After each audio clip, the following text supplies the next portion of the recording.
The Master's Mysteries. Tales of Magical Mastery, Episode 11. The old beggar knew that the two people in front of him were not ordinary villagers. In order to quickly defeat his opponents, he released all the six-fingered insects on his body. Goodness, these things are not easy to deal with. These insects, controlled by the old beggar, moved with anger and immediately rushed towards the villagers after jumping off the old beggar. Master Dao, you take the villagers and go ahead. Also, help me prepare some things. Liao Feng was calculating in his mind. If all the villagers were controlled, the consequences would be unimaginable. So he asked the old Taoist to take everyone away first and quietly instructed him to prepare some things for him. Master Dao, hurry and go. I can hold on for a while. Kid, can you handle this on your own? Seeing the old Taoist hesitating, Liao Feng raised his voice. Time was pressing, and everyone had to act separately. Quick, everyone, follow me.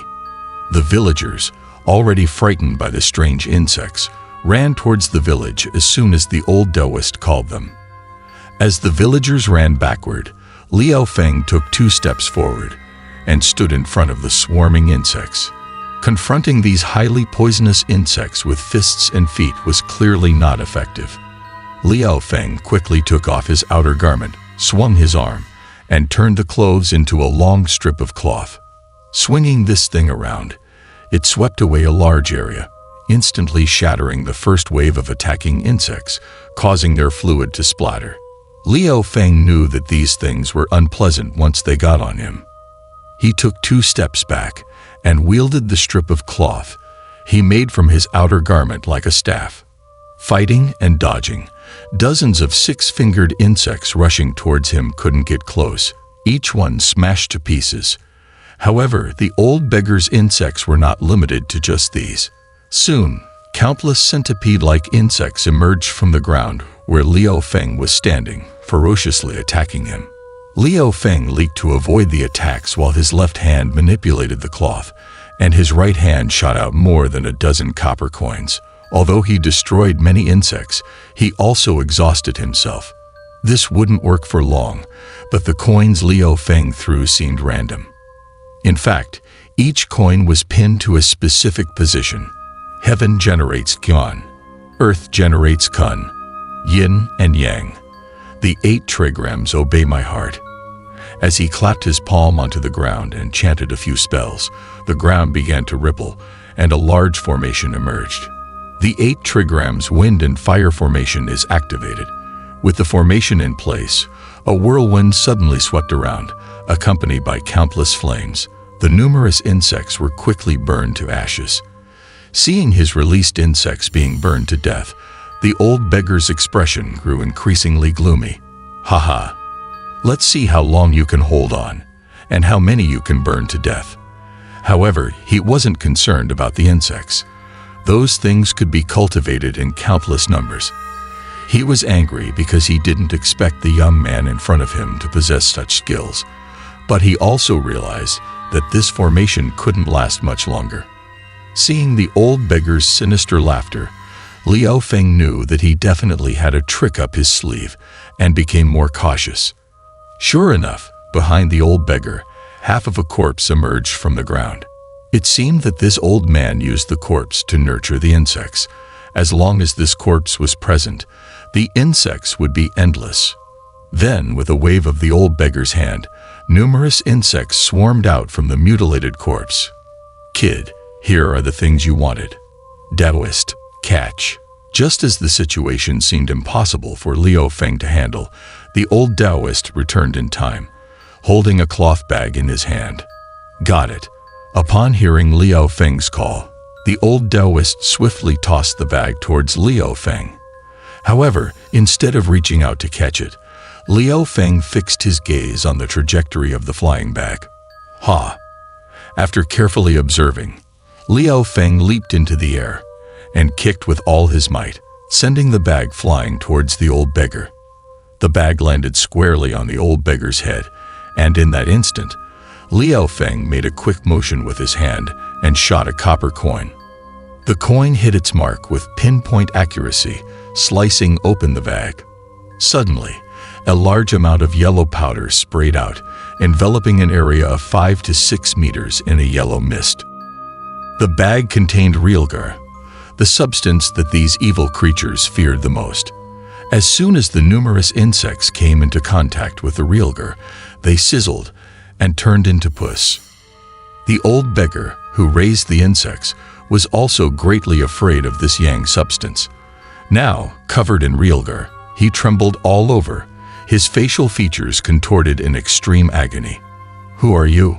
Why are you causing trouble here?" Liao Feng knew that the old beggar temporarily lost his ability to resist and approached him. I am. Perhaps due to the irritation caused by the realgar, the old beggar coughed incessantly. His face became increasingly pale, and his voice sounded extremely weak, as if he could collapse at any moment. "You're the one who's after my life." However, what Liao Feng didn't expect was that this old beggar was cunning and deceitful to the extreme. His appearance of weakness was all a ruse. Suddenly, he twisted the dog-beating stick in his hand, and a cold gleam slashed towards Liao Feng. At that moment, Liao Feng was only 3 feet away from the old beggar. Seeing the flash of cold light, Liao Feng desperately tried to retreat, but he was still slightly slow, and a gash was cut open on his chest. The old beggar, realizing that his unexpected knife attack had failed to take down the young man in front of him, leaped forward and swung his blade 2 more times. However, once he was prepared, the old beggar's meager martial arts skills were no match. Liao Feng easily dodged his attacks. After evading the blade, Liao Feng leaped into the air and delivered a powerful kick to the old beggar's head. The force behind this kick was incredibly strong, sending the old beggar flying 4 to 5 meters before crashing heavily to the ground. Without waiting for him to get up, Liao Feng pounced on the old beggar once again. "You poisonous scum! Speak up! Who are you really?" Liao Feng landed and pressed his knee against the old beggar's chest. With a crisp sound, the old beggar's sternum cracked, and a mouthful of blood sprayed out. "Tell me, who are you?" Liao Feng, suppressing his anger, interrogated the beaten old beggar. Unexpectedly, despite being at a disadvantage, the old beggar showed no fear. Instead, he grinned with wickedness. "I have long been prepared to serve the immortal sect with loyalty." Seeing the old beggar's madness and his mention of the immortal sect, Liao Feng's heart trembled. Could it be that this old beggar was also a member of the cult of demonic immortals? "Go to hell. The immortal sect will avenge me when I return." The old beggar's mouth wide open, he let out a crazed roar, causing the veins on his face to bulge and his eyes to turn bloodshot. Suddenly, a red shadow shot out from the old beggar's mouth, aiming straight for Liao Feng's cheek.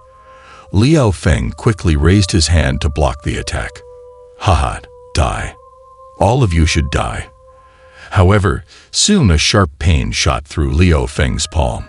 He realized that he had fallen into the old beggar's trap. "You will experience the same fate as me, rotting away in agony from my blood curse." From the old beggar's maniacal screams, Liao Feng understood that the attack directed at him was the blood curse nurtured by the old beggar's own lifeblood. Once the blood curse's source was lost, it would fiercely backfire on its cultivator. The old beggar's body rapidly melted away, leaving behind pools of pus and blood flowing on the ground. Meanwhile, Liao Feng's condition was far from good.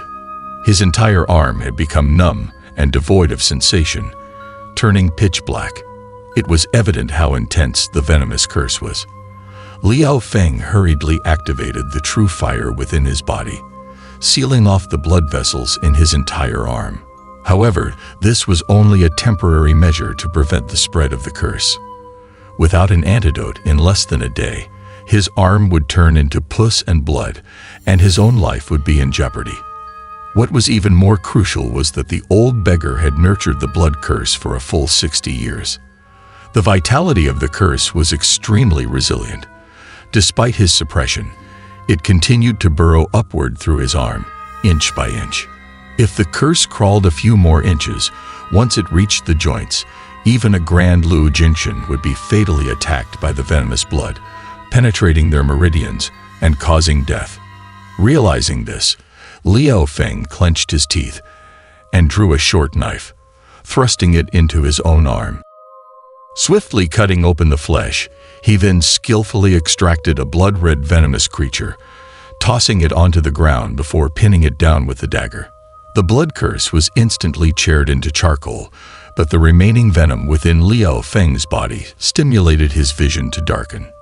Liao Feng knew that if he were to faint right now and lose the ability to seal his blood vessels, the curse would spread, and he would die immediately. However, the venom from the blood curse was ferocious, and Liao Feng felt his mind go blank. His body swayed, and he collapsed backward, losing consciousness. "Kid, you?" Everything happened in an instant, and the old Taoist watched as Liao Feng fell to the ground before realizing what had transpired. "Kid, Liao, wake up. Snap out of it." The old Taoist rushed over in a panic, scooping up Liao Feng, but by that time, Liao Feng had already fallen into a deep coma. The Master's Mysteries. Tales of Magical Mastery. Episode 12. Feng Yi. Feng Yi. Liao Feng Yue has been poisoned by an old beggar's life curse and has lost consciousness. However, he vaguely feels a familiar voice calling out to him. "I have told you countless times that your impulsive nature will lead to trouble sooner or later." The voice gets closer, and Liao Feng Yi forces his eyes open, only to see his long-lost master appearing in front of him. "Master. Master, where have you been for over a year?" Master has been frequently going out for the past 2 years, and after leaving a year ago, he never returned. "You are a person of integrity and kindness, which is why I passed on all my skills to you." Liao Feng Yi lost both his parents at a young age and lived like a wild child in the mountains.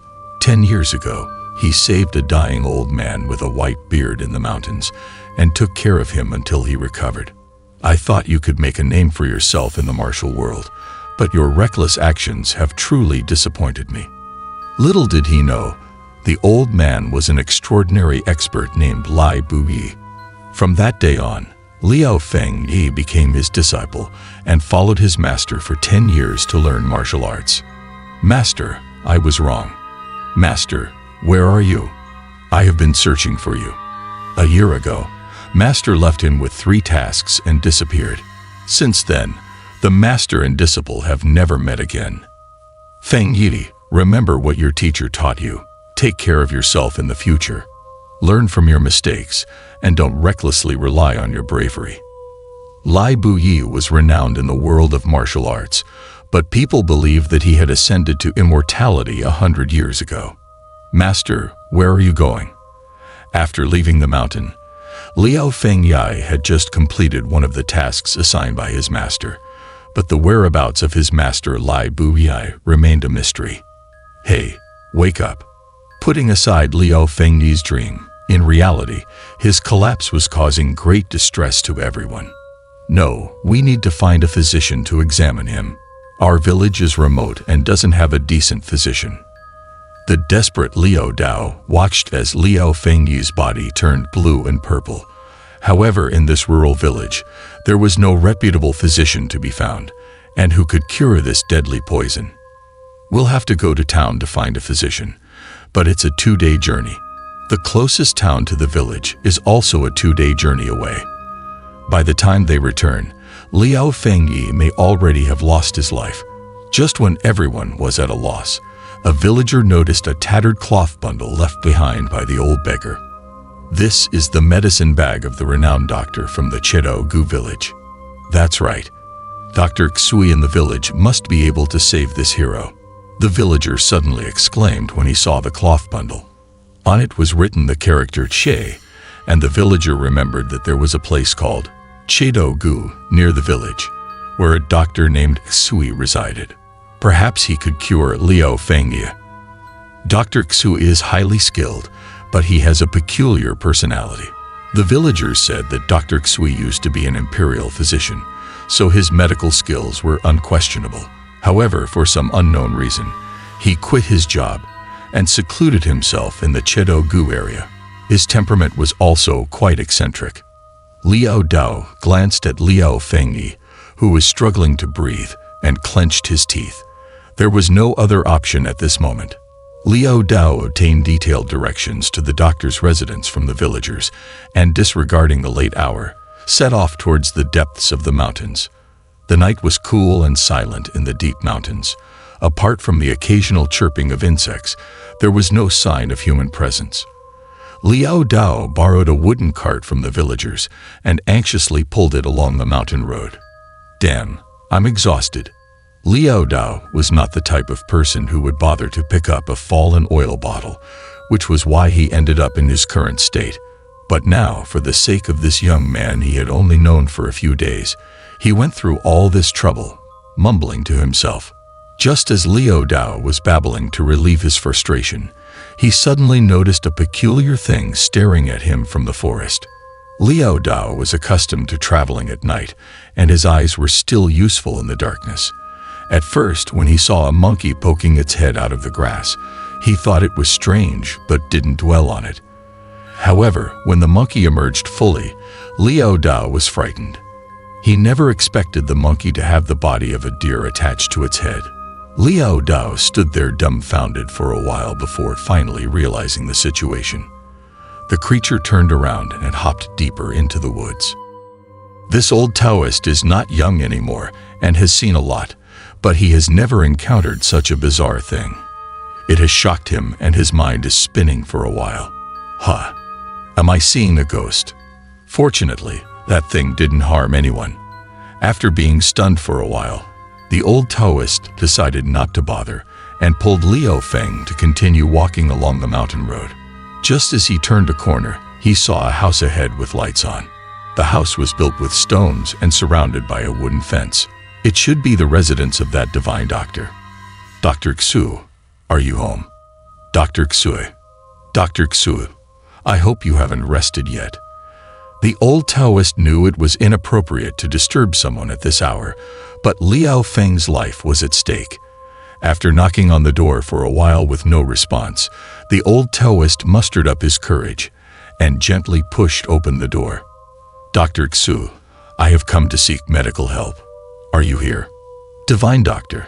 The old Taoist peeked inside the house for a while, but didn't see anyone. He couldn't help but wonder whether Dr. Xu wasn't at home or if he was deaf. "Doctor, I have come in." Desperate to save Liao Feng, the old Taoist couldn't afford to waste time on formalities. Seeing another room inside with faint sounds coming from it, he headed towards that inner room. But as soon as he entered the room, the old Taoist was dumbfounded. The room was filled with bottles and jars, containing who knows what. Several stone platforms were covered with the innards and limbs of unknown animals. Doctor, are you there?" The room was pervaded with a strong smell of blood and a strange herbal scent. Coupled with the dim lighting, the atmosphere weighed heavily on the old Taoist's pounding heart. "Dr. Xu, are you there? I have come to seek medical help." After making it to the doorway of the inner room with great difficulty, the old Taoist cautiously lifted the curtain. But before he could touch the fabric, it was suddenly yanked open by someone inside. Then, a person over 2 heads taller than the old Taoist, holding a gleaming dagger, stood before him covered in blood. The old Taoist was so scared that his heart almost jumped out of his mouth. "Who are you?" "You are Dr. Xu, right? I have come for medical help." The person's voice was cold, and it took the old Taoist some time to react. This person should be the Dr. Xu that the villagers mentioned. So he quickly put on a smiling face. "I am not in the mood to treat patients today. You better leave." The old Taoist hadn't even said a few words when he was coldly interrupted by the person, who didn't hesitate to show him the door. "Doctor, please don't be like this. Please help us. Look, I have 50 taels of silver here tilled." The old Taoist had no choice but to resort to a monetary strategy. He gritted his teeth and took out 50 tiles of silver from his pocket. I already told you, I am not in the mood to treat patients today. Get lost. Unexpectedly, the attitude of the divine doctor remained icy. Not only did he ignore the old Taoist's flattery, but he also insulted him. Doctor, you are renowned for your medical skills, compassion, and benevolence. How can you ignore someone's plea for help and let them die? Under normal circumstances, the old Taoist would have left if he encountered such an unkind person. But since he needed help, he had to endure. So he scraped together all the flattering words he could think of and approached with a smiling face. Doctor, please show mercy and save this young man. The old Taoist's numerous praises seemed to have fallen on deaf ears, as the divine doctor remained cold-faced and left the house. But as soon as he stepped outside, he saw Liu Feng lying on a cart. Doctor, he is a hero. He got injured while saving the villagers. The divine doctor's footsteps came to a halt, and after standing there for a while, he approached the cart and carefully examined the unconscious Liu Feng. You have a compassionate heart as a doctor. Please save him. Seeing the divine doctor looking at Liu Feng in a daze and noticing his pale and purplish skin, the old Taoist put on a smiling face and approached the doctor. I can save this person. That's great. You have a compassionate heart. However, just as the old Taoist was starting to feel happy about the sudden turn of events, the divine doctor stated that he could save him, but had one condition that the old Taoist had to fulfill. You need to go up the mountain and gather a certain herb for me. But I don't know anything about herbs. The herb I need can only be found at. This herb emits a faint light at night. Only at night can it be found. It looks like a skull as it grows. Furthermore, it's pitch black, making it difficult to see. Venturing into the mountains at night is really dangerous, but the divine doctor didn't give the old Taoist a chance to argue. All right, hurry up and go. The old Taoist was pushed out of the courtyard by the divine doctor, and then the doctor bent down and carried the unconscious Liu Feng into the house. The old Taoist couldn't help but feel restless as he watched the divine doctor's figure. But there was nothing he could do. Liu Feng's life was hanging by a thread, so he had no choice but to trust. Putting aside the divine doctor for now, let's focus on the old Taoist who ventured into the mountains alone. Damn it. Am I just a random person sent by you? Forced by the divine doctor, the old Taoist had no choice but to enter the deep mountains. As the night breeze blew, he was originally drenched in sweat from pulling Liu Feng, but now he felt icy cold all over and couldn't stop shivering. Oh, just as he was complaining, he suddenly froze. Unexpectedly, the old Taoist's luck wasn't bad. Isn't this the luminous bone grass the divine doctor mentioned? Shortly after entering the mountain, he spotted a strange plant emitting a faint blue glow. It's true that there are all sorts of strange things in this world. The old Taoist hurriedly approached for a closer look. The appearance of the flower matched the description of the luminous bone grass the divine doctor asked him to find. Not only did it emit a faint blue glow, but the center of the flower resembled a skull. Just as the old Taoist was feeling delighted, he suddenly heard a rustling sound behind him. From the bushes, a creature with the head of a rabbit and the body of a cat emerged. This thing, I don't know how it came to be, and it's not afraid of humans. Without even sparing a glance at the old Taoist, it leisurely entered another patch of grass. The old Taoist couldn't help but break out in a cold sweat. As soon as he entered the ravine, he saw two creatures with strange heads. Could this place be infested with monsters? Before he could recover from the shock, he noticed another strange figure staring at him. But when the old Taoist finally saw what that thing looked like, his mind completely went blank. It was a creature about half a meter tall, standing on top of a large rock. Upon closer inspection, it turned out to be a deer with blood-red eyes. But upon further observation, the old Taoist's eyes almost popped out. Under the deer's red-eyed head was the body of a monkey, and there was even a little monkey lying on its back. The connection between the deer's head and the monkey's body was clearly sewn together by someone. The old Taoist was completely dumbfounded, his mind blank. The series of changes since he entered the ravine had exceeded his understanding. There are monsters. What on earth is happening? Could it be that there's a great chaos in the world and monsters are emerging? Leaving the bewildered old Taoist in the depths of the mountains, let's return to the divine doctor's house. The doctor has already placed Liu Feng on a wooden platform in the house. In his hand, he held a sharp knife gleaming with a cold light, preparing to make a cut towards Liu Feng. The Master's Mysteries, Tales of Magical Mastery, Episode 13. Old Dao ventured into the mountains late at night in search of herbs. He encountered several strange creatures with unusual heads and bodies. Just as he was terrified, the creature with the head of a deer and the body of a monkey let out a strange cry. The cry was neither that of a deer nor a monkey. It sounded more like the call of a night owl. It echoed through the late night, sending shivers down old Dao's spine. He was so scared that he almost wet his pants. After the strange cry, the creature swiftly leaped off the rock, startling old Dao, who immediately jumped up and turned to run. There was no trace of his usual dignified and graceful demeanor. It was no wonder old Dao was afraid. The moment that creature cried out, the entire forest resounded with various strange sounds. It was incredibly eerie, as if monsters could emerge from every corner at any moment. Old Dao was so scared that he ran frantically, darting east and zigzagging west. Before long, he had lost his way.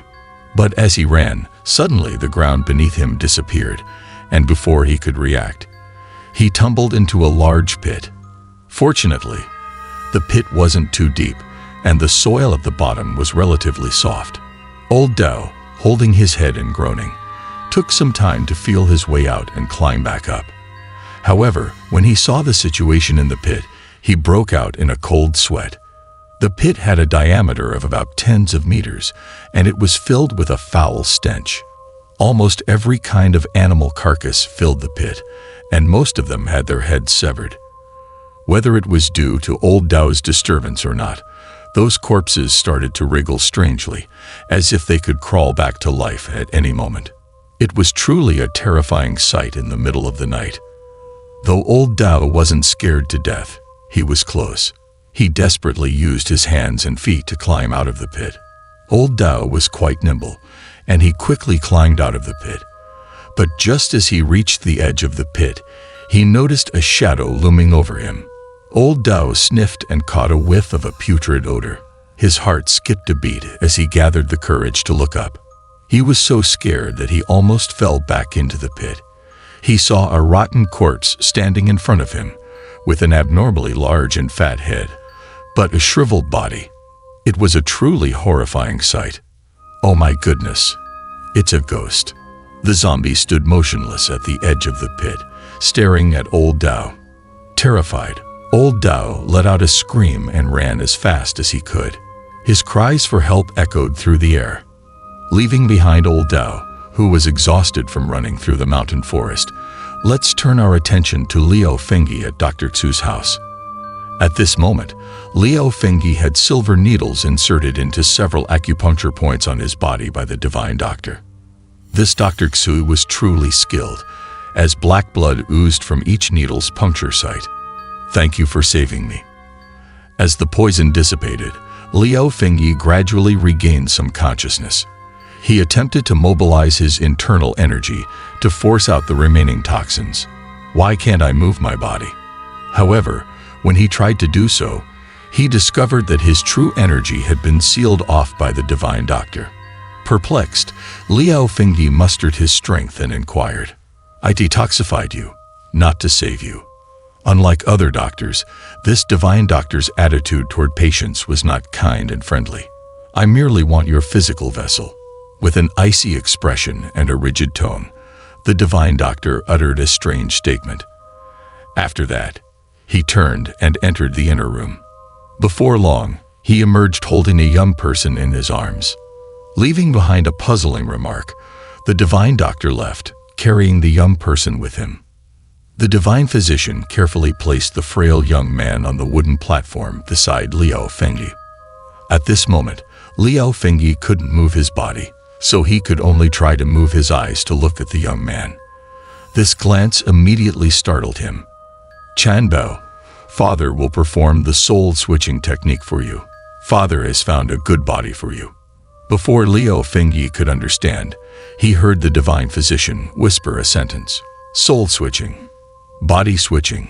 Could it be that this divine physician wants to exchange his own body for this young man's? The young man was currently naked, and besides his head, his body appeared with multiple areas of necrosis and decay due to long-term illness. When the white cloth was lifted, a foul smell of decay wafted out.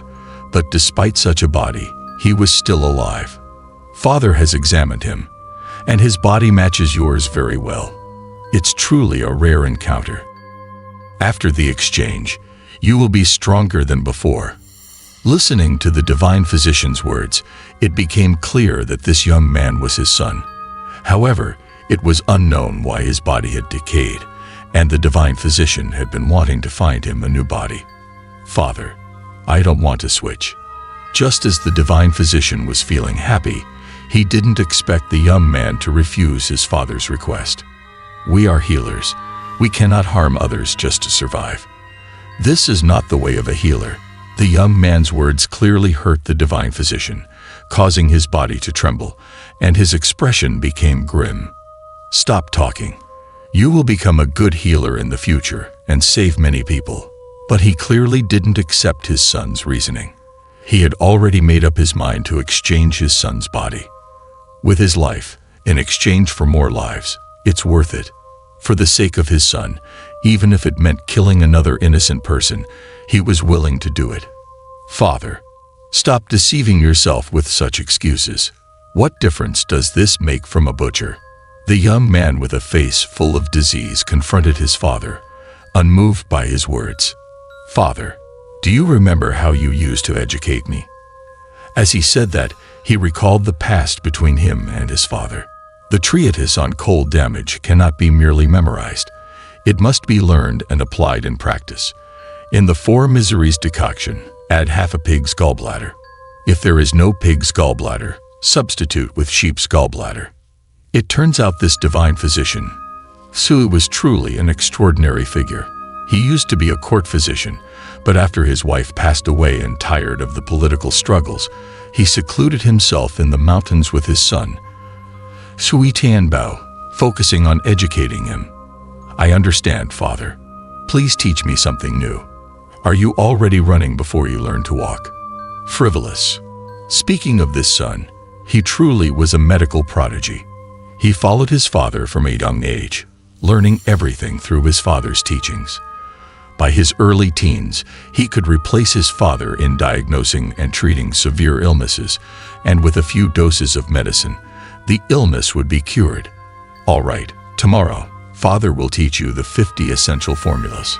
Father, then I'll go catch an earth dragon. Be careful. Su, the divine physician, was strict but caring. He taught his son all his skills and had confidence that his son's achievements in the medical field would surpass his own. Watching his son grow day by day, his heart was filled with joy and hope. His son became his everything. Father, add a dose of chicken's inner gold to the previous prescription. There was one time when the father and son were returning from a medical visit, and on the way, they encountered an old beggar who had fainted by the roadside. Father, let's go check on that old lady. It seems she's sick. As practitioners of medicine, they naturally couldn't ignore it, and quickly ran to the old beggar's side. Father, it seems like a plague. Don't go near. It's contagious. They saw the old beggar's face turning pale, struggling to breathe, and it seemed like she was about to pass away. With their extensive experience, they recognized the symptoms of the plague. Father, she's a beggar. She can't pay you for the treatment. In truth, Tianbao wasn't concerned about money. He was worried that his father would get infected, So when he saw the divine physician crouching down to provide treatment, he made up an excuse to try to stop him. But unexpectedly, his father gave him a big slap as soon as he approached. Although his father was usually strict, he had never actually hit him before. Remember, we are healers, and in our eyes, there are only patients. If money determines life and death, then what is the difference between us and butchers? Qianbao will never forget his father's words that a healer must always have patience in their eyes, to the point of forgetting oneself. Your own life is never more important than the life of a patient. Remember, this is the way of a healer. That's what his father said and did. Qianbao saw him lift a water kettle and take a big gulp. Then he fed the dirty and foul-smelling old beggar mouth to mouth, without considering whether the plague the beggar had contracted would infect himself. Old man, try to thank you. Thank you. Move a little. After an afternoon of treatment, the old beggar finally regained consciousness. Qianbao still remembers the tears of joy shed by the old beggar who had been given a new lease on life. Remember to take these medicines on time. Thank you. Sob. His father also gave the old beggar many medicines for free, repeatedly instructing him to take them according to the prescribed dosage, without considering that some of the ingredients were very precious. From the way his father looked at the patients, Qianbao finally understood what his father meant by the way of a healer. Qianbao, slow down. Understood. But unexpectedly, unforeseen events unfolded. One day, the father and son went to the mountains to gather medicinal herbs as usual. Dad, look, this plant. This dendrobium is so big. It must be over 30 years old. When they arrived at a steep cliff, Qianbao discovered a dendrobium plant with excellent quality. Qianbao was very excited. Be careful. I'll dig it up. Beyond his excitement, Qianbao was about to go and collect it, but accidentally stepped on a loose rock. Suddenly, his footing gave way, and he started falling down. Qianbao, be careful. Qianbao. In theory, with a rope tied around his waist, it wouldn't be a big deal. But fate had its way. Qianbao's body, falling from the cliff, unexpectedly broke free from the rope tied around his waist, and he plummeted down. Qianbao. All of this happened in an instant, and before divine physician Su could react, Qianbao had already fallen more than 10 zhang away, equivalent to over 30 meters. Qianbao. Divine physician Su watched helplessly as his son crashed into the bottom of the 100 zhang abyss, falling over 300 meters. Then, under Qianbao's body, blood-red flowers blossomed, and after convulsing a few times, he became motionless. His son had always been his only hope in this lifetime, and the sudden turn of events made it impossible for divine physician Su to accept. Qianbao. A heart-wrenching cry echoed throughout the entire mountain range. The Master's Mysteries. Tales of Magical Mastery. Episode 14. Zhu Divine Doctor's son, Qianbao, fell off a 100 zhang cliff. He should have perished in the underworld, but in this world, nothing is absolute. The name of this divine doctor is not just a rumor. Zhu Divine Doctor's medical skills are truly godlike. He put all his thoughts and lifelong learning into full play, miraculously pulling his son back from the gates of hell. Qianbao, don't worry. Father will definitely heal you. Father, I believe in you. But even though his son's life was saved, his bones were shattered, leaving him a completely paralyzed and helpless person, except for his head. Father will surely succeed. Zhu Divine Doctor kept encouraging his son, telling him not to give up. But deep down, he knew that man cannot defy fate. Qianbao not only suffered bone fractures, but also internal organ ruptures. It was beyond the power of human medicine to heal. Watching his son's body gradually decay, Zhu Divine Doctor was in extreme pain. However, he couldn't bear to just watch his son die. As a father, he truly couldn't accept such pain that pierced his heart. In a desperate situation, Su Divine Doctor turned to the wrong path. He began to study occult knowledge, delving into the mysteries of yin and yang. When he learned about a technique called soul transplantation, it was as if a person groping in the darkness suddenly saw a ray of light. At first, he conducted experiments using small animals. After countless failures and unknowingly killing numerous creatures, he finally made some progress. At this moment, he completely transformed into a different person. He no longer regarded life as sacred. In his eyes, nothing mattered as long as he could save his son. Later, he befriended an evil beggar from the immortal demon cult. Following the beggar's advice, he started experimenting with human corpses. After perfecting the soul transplantation technique, he achieved some success. Chanbao, Father will definitely heal you. At this point, Chanbao's body had deteriorated to its limit, coinciding with the arrival of a suitable body. How could Su Divine Doctor not be excited? Stop talking. Father, he is an innocent person. We can't. Su Divine Doctor had already made up his mind. He would do anything to save his son, unmoved by Tanbao's pleas. Liao Feng, witnessing this father and son, remained silent throughout. I can't do it. I don't want to live by taking an innocent person's life. But unlike the usual times when Tanbao endured pain and smiled to avoid worrying his father, tears flowed from his eyes. I don't want to see you become a demon. This is probably the most disrespectful thing Tianbao has ever said to his father in his life. Enough. Even if I have to watch you die, I can't do it. Let me become a demon, even if it means going to hell. Facing the torment of these days, Su Divine Doctor couldn't hear anything anymore. Countless times, he woke up from nightmares where Tianbao had left him.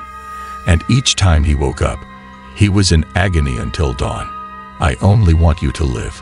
He couldn't accept Tianbao's death like this. He would rather become a devil himself, bear the heavy burden of sin, and endure torment after death. He would do anything to let his son live. But this kind of salvation, I don't need. It's unfair. I would rather die. Seeing that his father was really about to kill someone, Chanbao couldn't care about his own body and shouted, Fair. Is it fair for the heavens to take away my only son? Is it fair that I spent my whole life saving countless lives? Hearing that his son was going to die, Su Divine Doctor's struggling and torn nerves reached their breaking point. Young man, I'm sorry, but I must save my son.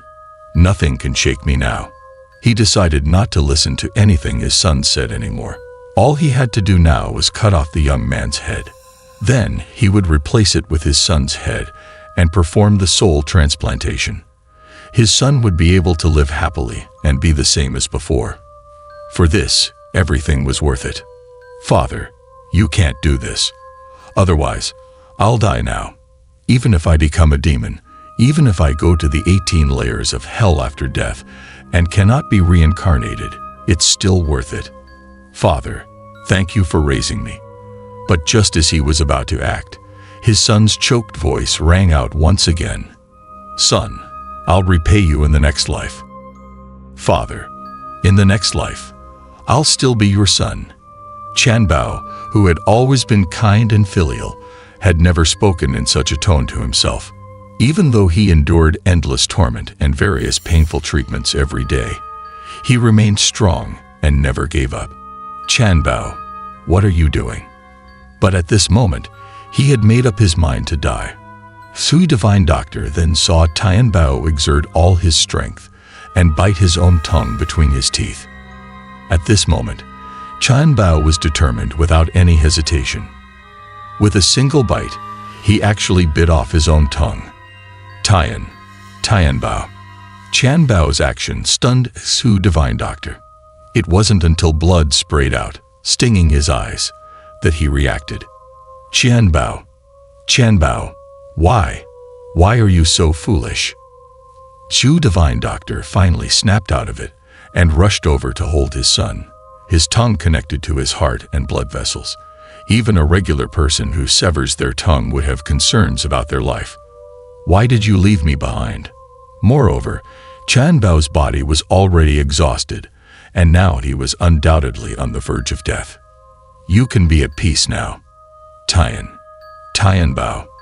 Although his mouth was filled with blood, Su Divine Doctor still understood the unclear words from Tian Bao.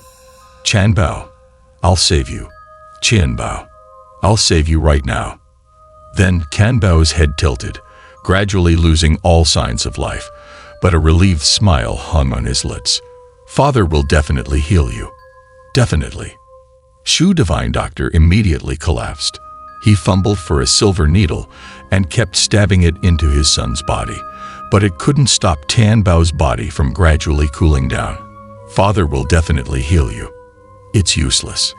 Seeing the doctor in a daze, Liao Feng, who had been silent all along, finally spoke. You can't save someone who wishes to die, my master once said. Liao Feng had been listening to the conversation between father and son all along. From their dialogue, he understood everything.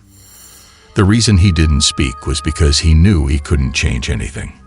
He has done so much for you, don't you understand? A father desperate to save his son, a righteous son. There is no right or wrong in this situation. Anyone would find it difficult to make a choice. Although the doctor went mad, it was also out of love for his son. Shut up. If it wasn't for you, Tian Bao wouldn't have died. Go ahead. My life was saved by you in the first place. And if it wasn't for the doctor's intervention, I would have died a long time ago. Liao Feng knew well the intensity of the venomous poison. You should pay with your life for Tian Bao. It's all because of you. At this moment, Su Divine Doctor had already collapsed.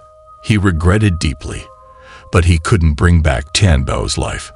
So, he directed his anger towards Liao Feng. Go die. Go and accompany Tian Bao. He believed that if it wasn't for Liao Feng's appearance, his son might not have died. Tian Bao's death had driven him completely insane. I hope that after I die, you can return to your former self. Tian Bao liked to see you healing and saving people.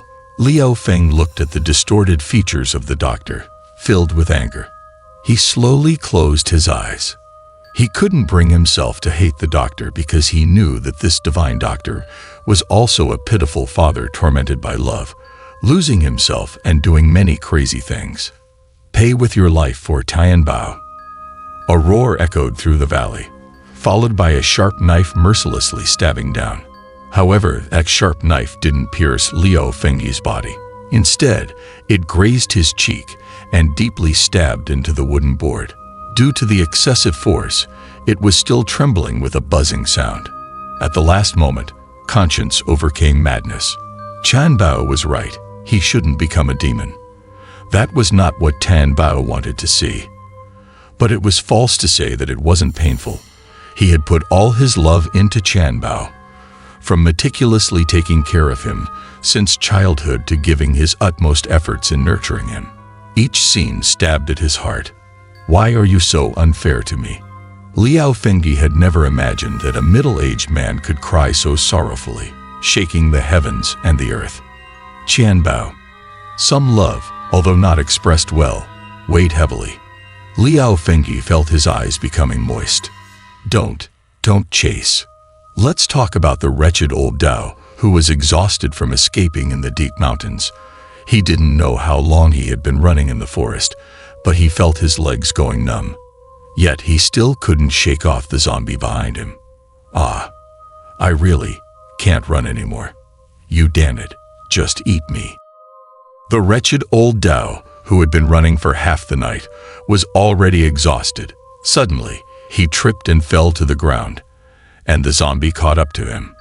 Just when the wretched old Dao was sighing in despair and about to give up, he suddenly noticed that something was wrong with the state of the zombie. The wretched old Dao stared intently and saw a large amount of fresh blood spurting out from the junction between the zombie's head and body. The stitches had all burst open. This was a big change. The zombie fell down in front of the wretched old Dao, its head separated from its body, and the stinking blood splattered onto the wretched old Dao's body. It took him a long time to realize that the zombie had lost its ability to move and turned into a pile of rotten flesh. Divine Doctor, this forest is filled with monsters. I almost lost my life. And I lost the medicine I had obtained. The shaken, wretched old Dao wandered in the mountains for several rounds before finding his way back. He finally stumbled back to the house of the Divine Doctor. "You brat, you were actually taking a bath." I ran the whole night.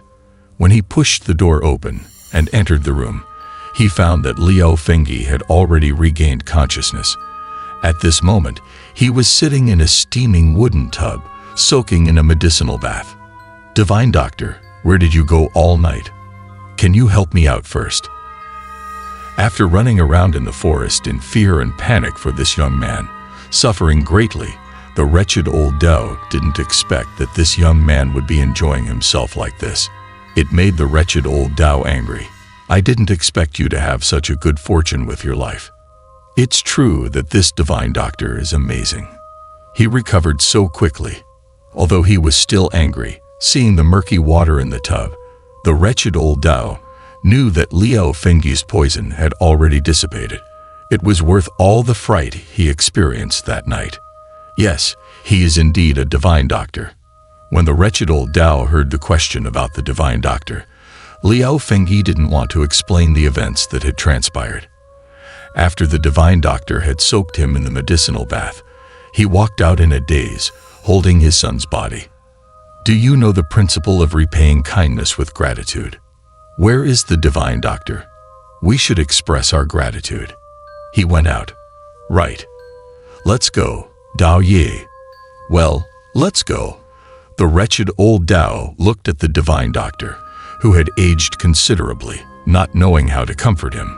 Perhaps time was the best remedy. Perhaps he could continue to be a compassionate and benevolent Divine Doctor, continuing to treat and save people. Liao Fengyi's thoughts were correct. This Divine Dr. Xu walked the world from then on, specifically treating the poor and needy, never caring about consultation fees. However, when people asked him who he was, he would always answer that his name was Tianbao. The reputation of the Divine Dr. Tianbao spread, and he continued to treat and save people until his old age. After his passing, a temple was erected in his honor, and daily incense was offered to him. The Master's Mysteries. Tales of Magical Mastery, Episode 15. Late at night, a group of people appeared in the deserted mountains. They walked silently, creating an eerie atmosphere. As they approached, it became clear that the group was dressed in white, with the leader wearing mourning clothes and carrying a red lacquered coffin. They were a funeral procession. Everyone in the group wore a mournful expression, especially the leader, who was the eldest son of the deceased. Tears streamed down his face as he held a black earthen basin in his hands. Judging by the size of the funeral procession, it seemed to be a prominent elder from a wealthy family who had passed away, hence the large number of male family members attending the funeral. Taoist, someone has died. Great, you see, someone has died. Isn't it inappropriate to be so happy? Liao Fengyi and the Taoist had just left Huangni village and encountered the procession on their way to Funia Mountain. Unexpectedly, the Taoist's face lit up at the sight of the funeral procession. "What do you know? I can tell that this person has reached the end of their natural life. There's no need to be sad. Besides, aren't you hungry? Come to think of it, I am hungry. So what?" Liao Fengyi was tired of the Taoist's endless babbling, but he was only interested in the Taoist's final sentence. After spending 2 days wandering in the mountains since leaving the divine healer's house, claiming not to be hungry would be a lie. "Then come with me. There's good food waiting." Is that a good idea? Seeing the Taoist's cheerful expression, Liao Fengyi guessed that he must have come up with a plan to eat and drink for free. So he followed the Taoist down the hill towards the funeral procession. To be honest, after spending so much time with the Taoist, Liao Fengyi didn't dislike him as much. He knew that despite his unconventional ways, the Taoist was not a bad person. Plus, he always had unique ideas. That's why, under his guidance, the two of them managed to blend in with the crowd. After half an hour, a new tomb stood in a vast cemetery on the mountain. Dozens of mourners knelt together, listening to the yin and yang master reciting the memorial text. But who would have thought that behind this new grave, a dark figure suddenly appeared and reached out to grab the offerings placed in front of the tomb? And who else could it be but the Taoist? He had brought Liao Fengyi along to join the procession, and once the grave was built, he pulled Liao Fengyi to hide behind it, all to steal the abundant offerings. Come on, let's eat. At this moment, the ceremony was still ongoing, but the Taoist had already grabbed a couple of large steamed buns and torn off 2 chicken legs before retreating. Of course, I've been wandering the world for years. Master Tao, your methods are truly impressive. Liao Fengyi had no energy to criticize the Taoist's behavior anymore. The Taoist took his words as praise for his cleverness. Why not? Haven't you heard that the gods enjoy the offerings? Is it appropriate for us to do this? Liao Fengyi didn't mind eating the offerings.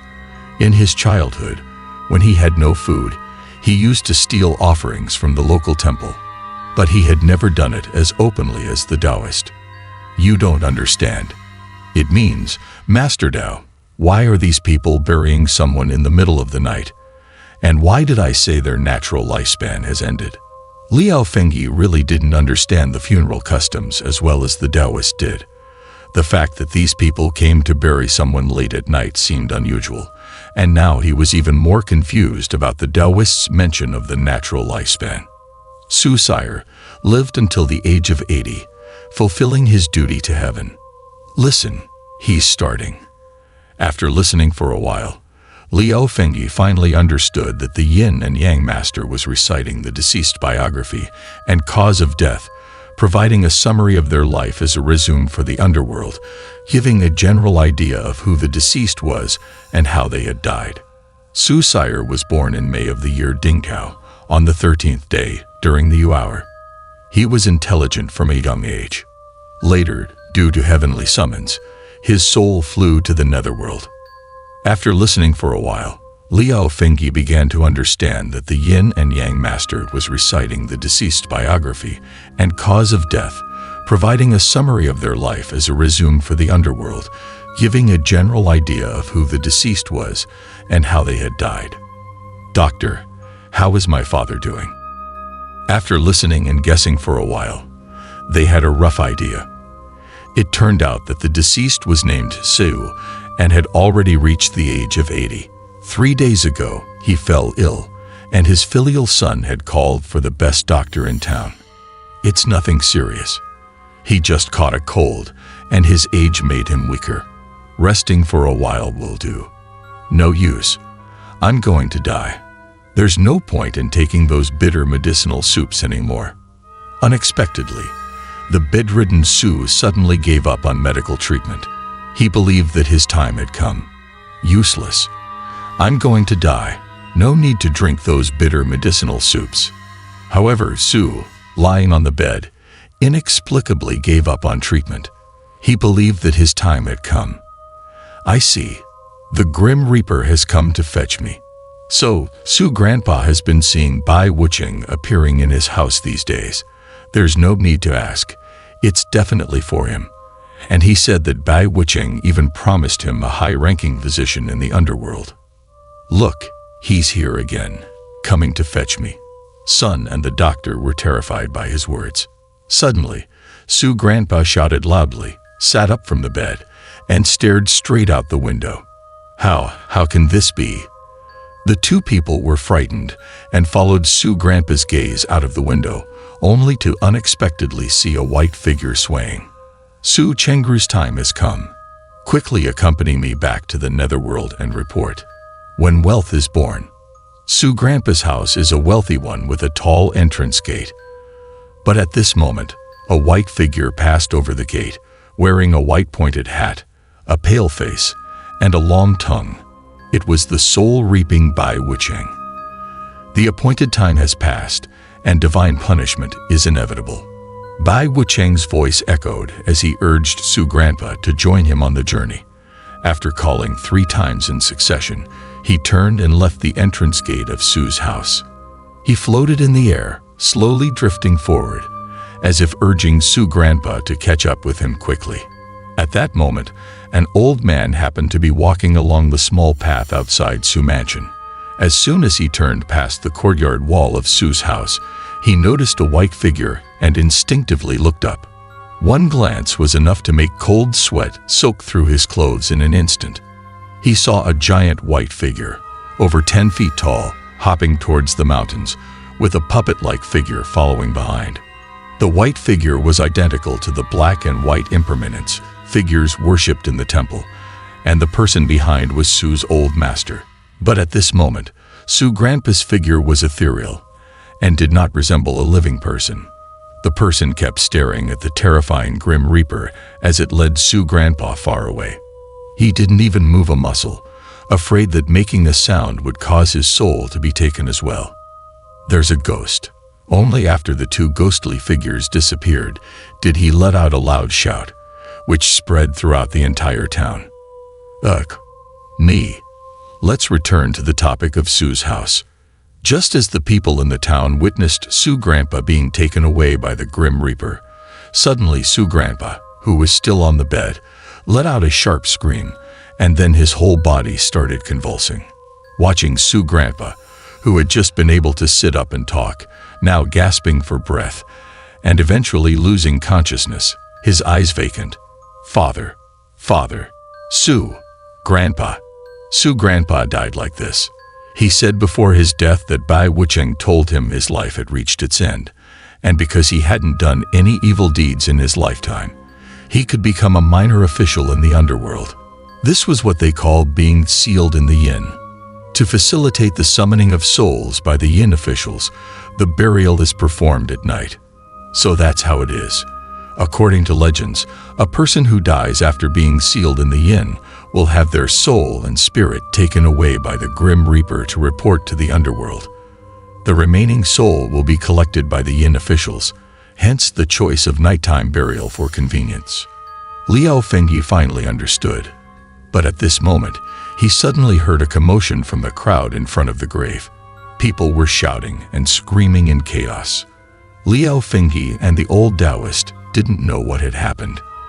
They hurriedly leaned over the tomb and looked ahead, and both were stunned. It turned out that a group of people who were conducting a ceremony suddenly noticed a large white shadow appearing behind them. It was Bai Wucheng, the soul-reaping deity. The appointed time has come. Hurry and depart. Seeing life when alive. He still had the appearance of a hanged ghost, bouncing towards the crowd. From his tone, it seemed he had come to take Su Grandpa's soul on the journey. It can be inferred that in the middle of the night, in this desolate graveyard in the mountains, such a terrifying thing suddenly appeared. It's no wonder people would be scared to death. They all felt their legs go weak. Filial sons and relatives knelt down to send off the souls to the underworld. Even though everyone's legs went weak, the yin-yang master showed no signs of panic. He shouted loudly, "Send off the souls to the underworld." And all the people immediately knelt down again. Seeing everyone kneeling and kowtowing, the yin-yang master lit the funeral notice in his hand and burned it as an offering to the heavens. Lonely souls and wild ghosts, taking the silver money, do not disturb the souls on their journey.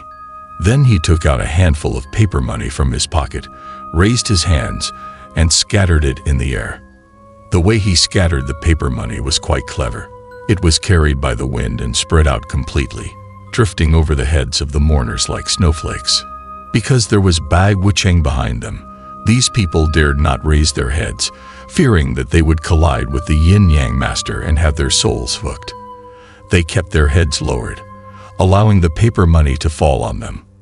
Let's talk about that filial son. A piece of paper money fell on his shoulder, and at first, he didn't pay much attention to it. But after a while, he noticed that the paper money seemed to emit a strange smell. This smell was like it had a life of its own, drilling into people's noses. Just as he took a breath, He felt his mind becoming increasingly confused. Before he could figure out what was happening, he suddenly felt darkness in front of him. Then he lost consciousness and fell to the ground. Not only him, but everyone else was affected when the paper money fell on them. Watching dozens of people stumbling and falling to the ground as if they were drunk, they soon lost consciousness. No one noticed that at this moment, a wicked smile appeared on the corner of the yin-yang master's mouth. In the blink of an eye, a large group of people lay down in the graveyard, leaving only the yin-yang master and Bai Wucheng floating nearby, coldly staring at the people on the ground. Liao Fengyi and the old Taoist were not affected because they were behind the tomb mound facing the opposite direction of the wind. Seeing the sudden turn of events in front of them, they couldn't help but take a cold breath. What exactly is the relationship between this yin-yang master and the terrifying Bai Wucheng? What are they trying to do? The Master's Mysteries. Tales of Magical Mastery, Episode 16. In the middle of the deserted grave at midnight, the terrifying Bai Wucheng suddenly appeared, frightening the mourners. And the Taoist priest used some kind of spell, using scattered ghost money to confuse all these people, causing chaos in the cemetery. On going out to see what they're up to, playing around with their tricks, the broken Taoist and Liao Feng hid behind a new grave, witnessing everything.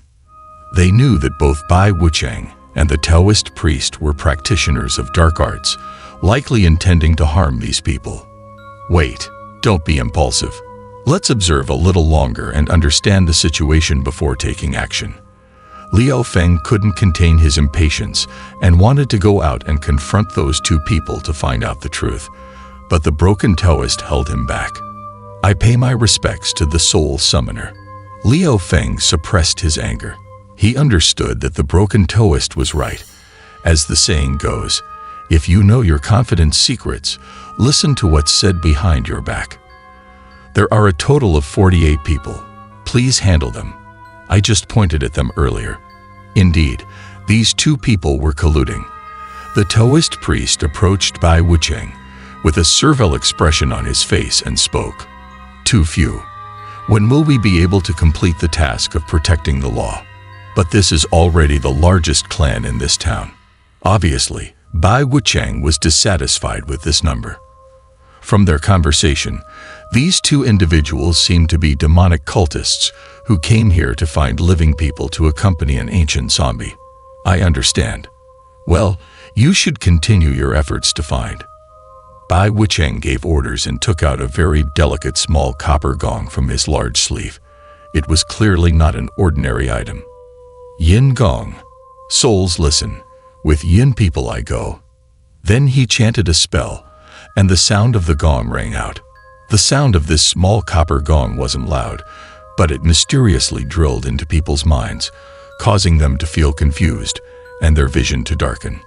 Liao Feng knew that this thing probably had the ability to enchant and confuse souls, so he didn't dare to underestimate it. He formed a hand seal in front of him. He lightly tapped his temple with 4 fingers, and his mind immediately cleared up. The disorienting sound of the gong also became less intense. Taoist, Taoist. Just as he was awakening himself, Liao Feng turned his head and noticed that the broken Taoist was still in a daze. His eyes were unfocused, and his body swayed, clearly affected by the enchantment. Ah, look outside. Liao Feng tapped forcefully on the broken Taoist's temple, stabilizing his mind, then quickly covered his mouth, afraid of alerting the 2 demonic individuals outside. Not good. Those people. Fortunately, the chaos outside at the moment didn't cause any reaction to the broken Taoist's exclamation. However, the situation outside truly shocked the 2 of them. It turned out that the dozens of people who had fainted outside were now being controlled by the eerie sound of the gong. They stood up one by one, looking dazed and disoriented. Kid. He's a corpse driver. That's the 9 yin soul enchanting gong. Liao Feng hadn't fully understood yet, but he saw the excited broken Taoist beside him, pointing out that the so-called Bai Wucheng was actually a corpse driver. By now, those dozens of people were already controlled by the sound of the gong, standing together motionless, waiting for Bai Wucheng's instructions like robots. Yin people, set off. Yang people, retreat. When Bai Wucheng saw that the timing was right, he shouted a corpse driver's mountain song and turned to walk downhill. Hurry up, hurry. However, with such a large number of people, there was still some disorder. The Taoist priest kept pushing and controlling the formation from behind, showing their skilled coordination.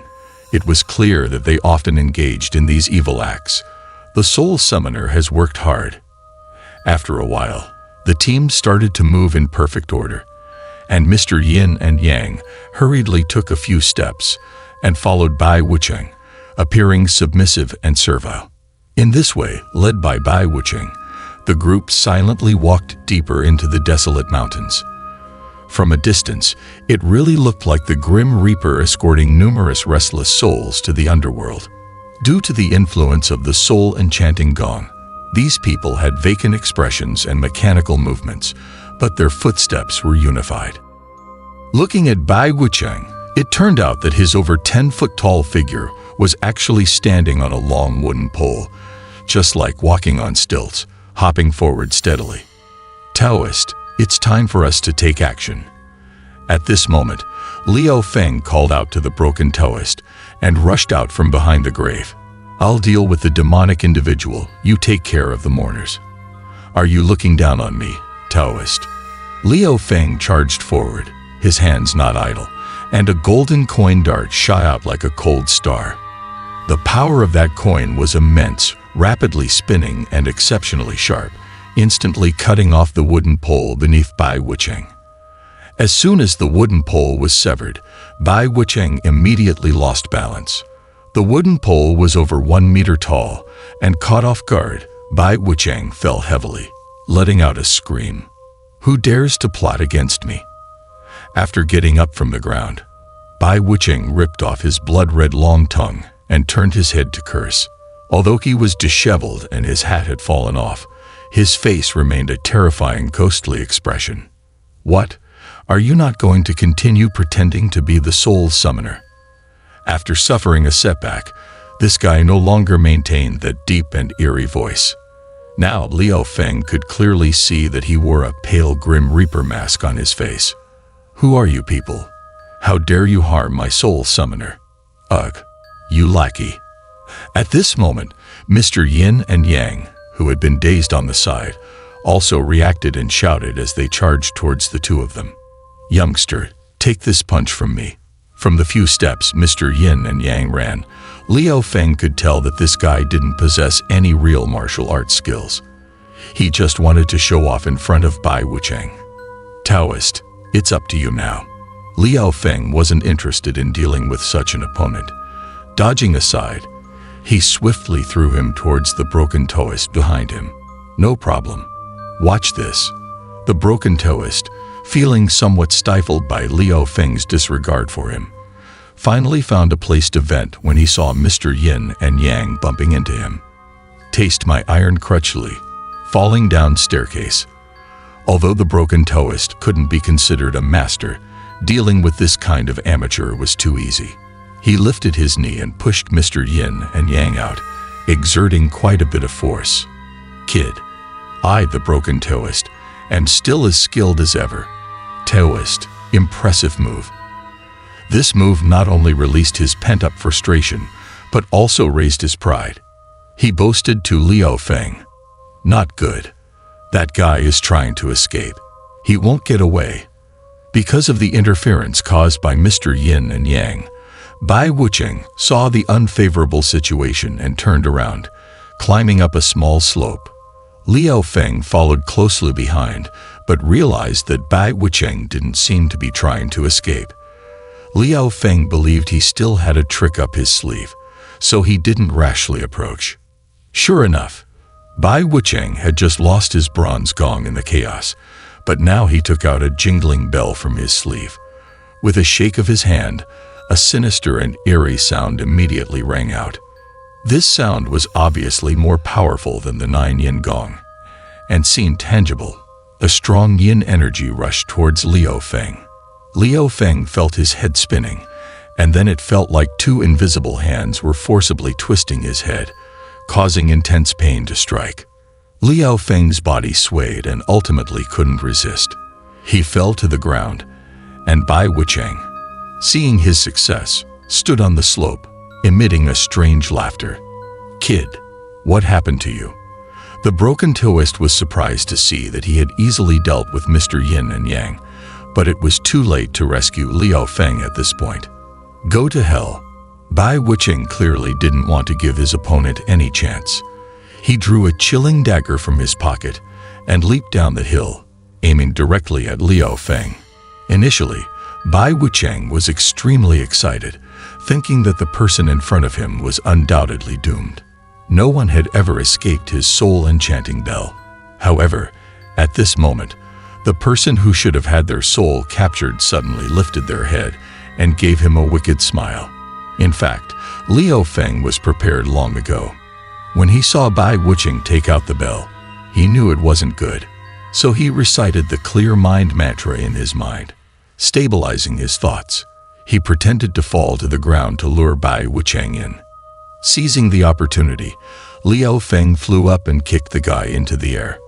Before his body could come down, Liu Feng followed up with another kick. Liu Feng put about 50% of his strength into this kick and immediately heard Bai Wucheng scream in agony as his body flew away. Unexpectedly, when Bai Wucheng flew out about 4 or 5 meters, he thumped heavily in front of the approaching broken toist. The broken toist, uncharacteristically serious this time, jumped onto Bai Wucheng's body and forcefully tore off his mask. Under the mask was an ugly face, covered in pimples and with a large bucktooth. It was even a one-eyed monster, truly incredibly ugly. "It's really you, you bastard." Seeing this face, the broken toist was instantly infuriated, veins popping on his forehead. It seemed that not only did he recognize this person, but they also had an irreconcilable hatred. Zhang Dowling. Li Gama, you shameless scoundrel." From the conversation between the two, Liu Feng realized that they indeed knew each other, and it was also the first time he learned that, although the broken toist wasn't particularly skilled, he had a famous name. "I'll kill you to avenge my master."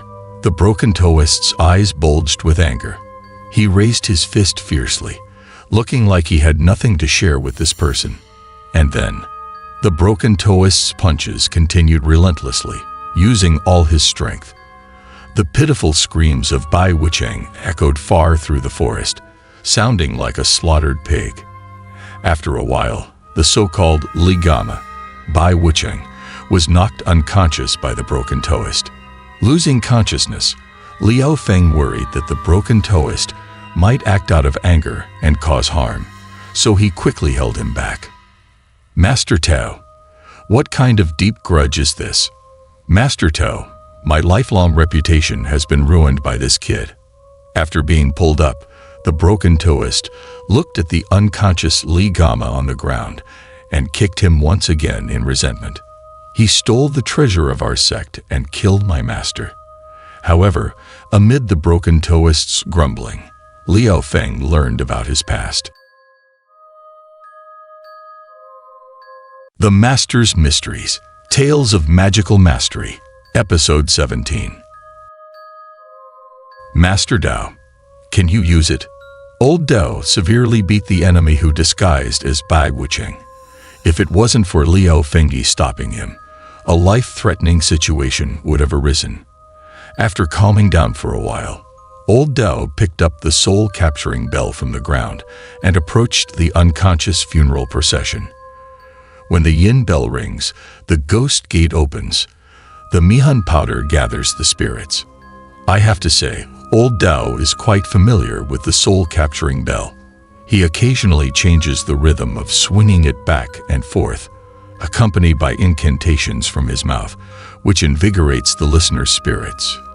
The funeral procession, previously confused and deluded, was startled by the sound of the bell.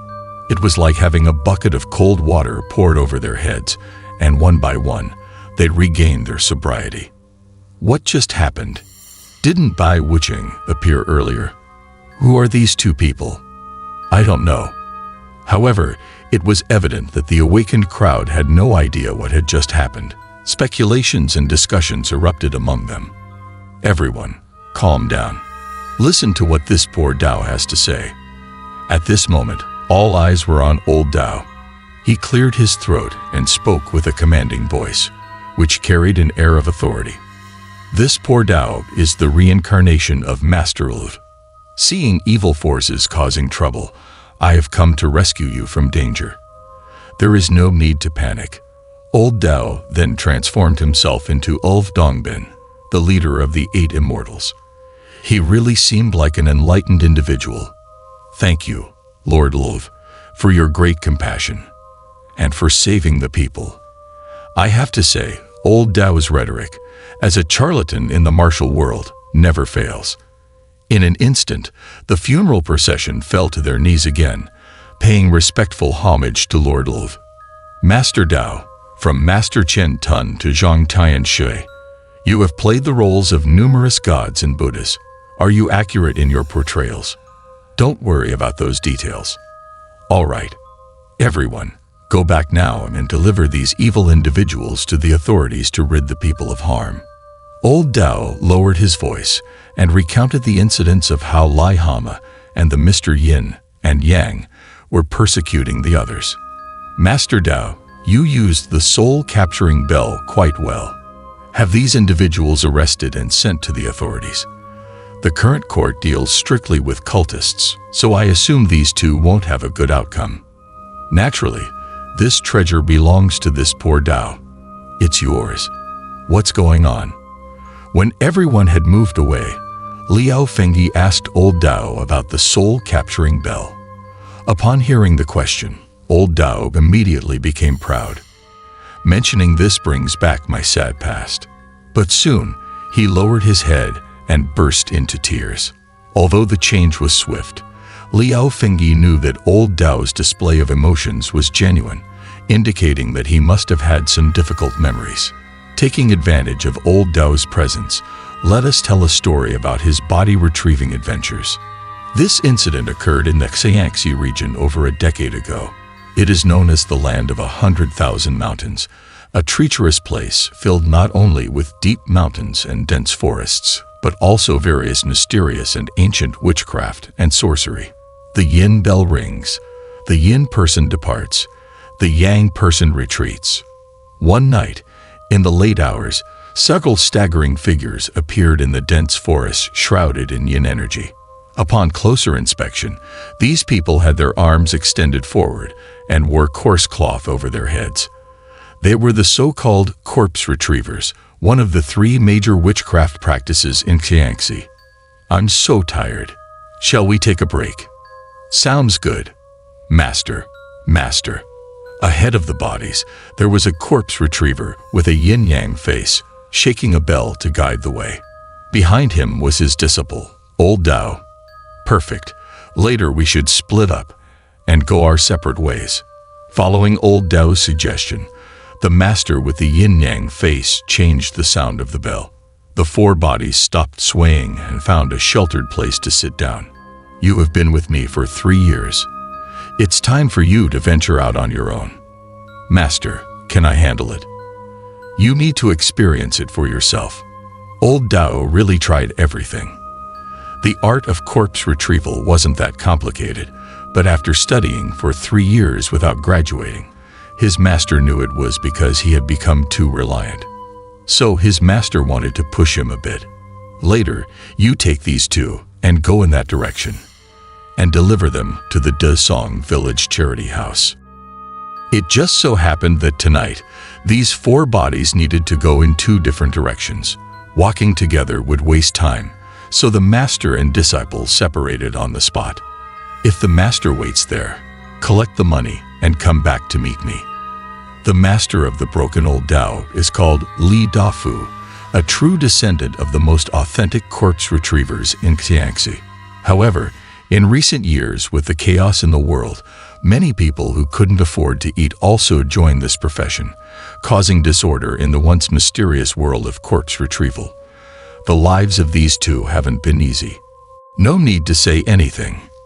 Take this. Master. In order to ensure that the broken old Dao's first solo mission goes smoothly, Lai Daofu temporarily handed him the sect's secret treasure, the soul-capturing bell.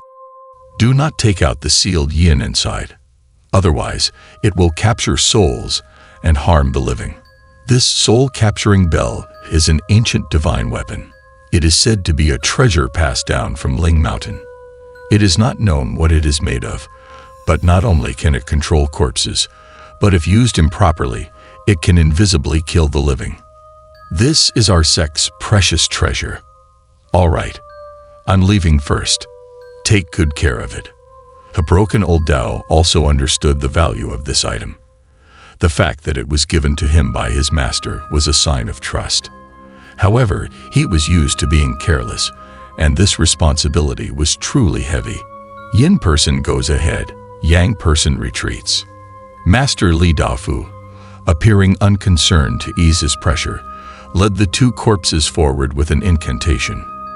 The broken old Dao knew that his master was proficient in controlling corpses without any magical tools. If it weren't for the yin-yang mole on his face, his progress would have been even better. This is too difficult for me. In comparison, he realized how inadequate he was. With the responsibility weighing on his shoulders, he could only go forward reluctantly. All right, my two brothers, don't give me any trouble. Let's go. The broken old Dao watched as his master walked away, then steadied his mind and took out a hemp rope to connect himself to the two corpses. With his limited skills, he could only use this basic method of corpse manipulation. Give your brother some face, cooperate a bit. He really had his own way, engaging in a conversation with the two corpses as if they were responsive. Hey, is something bothering you? Huh. But no matter how many times he reminded them, when he took a step forward, the two corpses remained motionless, and instead, they'd made him stumble. He angrily turned back and scolded them. Ahem. Yin person goes ahead, the living person. No, I forgot to shake the way. No, Yang person retreats. But upon reconsideration, he realized it was his own mistake. So he quickly took out the soul-capturing bell and, following his master's teachings, exaggeratedly chanted the incantation. Of course, he hadn't been idle during these 3 years. Soon, the two corpses behind him started walking along with him. This made the broken old Dao gradually feel relieved.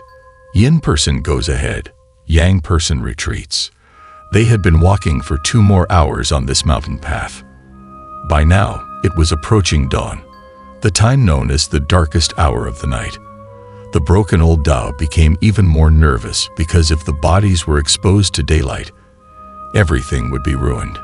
It's getting bright. Come in quickly. However, the itinerary arranged by his master must have had its reasons.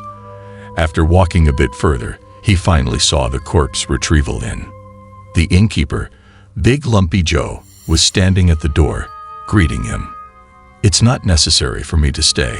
Today, it's just you alone, right? Master, it's a piece of cake. This corpse retrieval inn specifically serves corpse retrievers and corpses.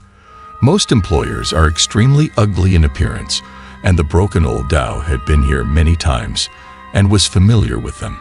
He followed the innkeeper inside. This journey has made me so hungry. Would you like to rest or have something to eat? Stir-fry a couple of dishes and bring some wine.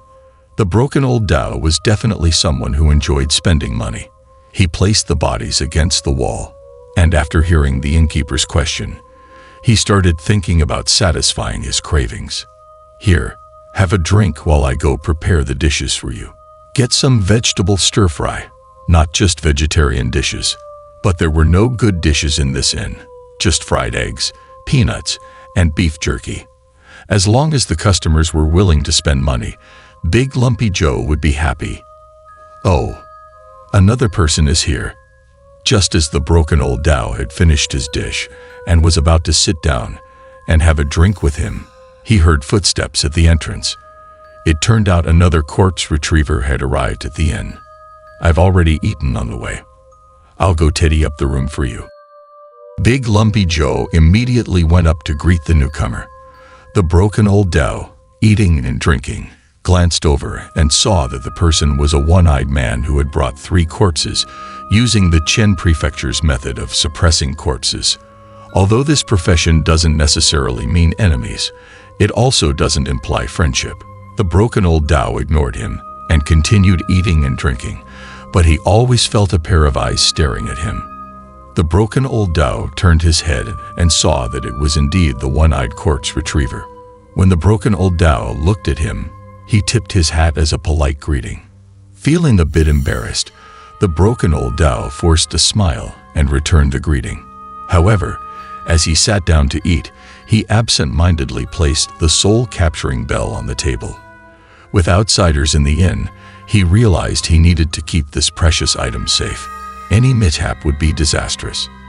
Because he had this precious item with him, the broken old Dow spent the whole day on edge, sleeping uneasily. He woke up in the late afternoon and, relieved that nothing had happened, felt a weight lifted from his heart. "Boss Joe, I'm leaving. Take care on the road." After hastily finishing his dinner, the broken old Dow bid farewell to Big Lumpy Joe. He shook the yin bell and hurriedly set off with the corpses. By this time, the one-eyed man had already left. Yin person moves forward, Yang person retreats. With only half a day's journey left to Song Village, the broken old Dow walked leisurely, no longer as anxious as yesterday. However, after walking on the mountain path for half an hour, he suddenly noticed a group of people ahead. At first, he thought he had encountered living people and was quite worried since living people tend to avoid corpse retrievers at night. But as he approached, he realized it was the one-eyed man who retrieves corpses. "Help! Help me!" The one-eyed man seemed to be in a strange state. He was trembling violently on the ground, his face pale, as if he were ill. When he saw the broken old Dow approaching, he called out for help. "Brother, what's wrong with you?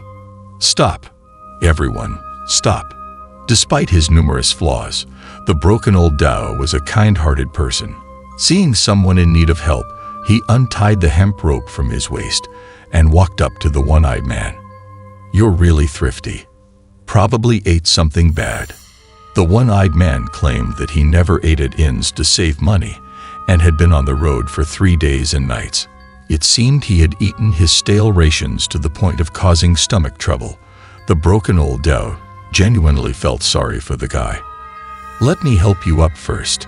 It was true that no one would choose this line of work unless they had no other option. The broken old Dow wanted to help the man up and give him the detoxifying pill his master had given him.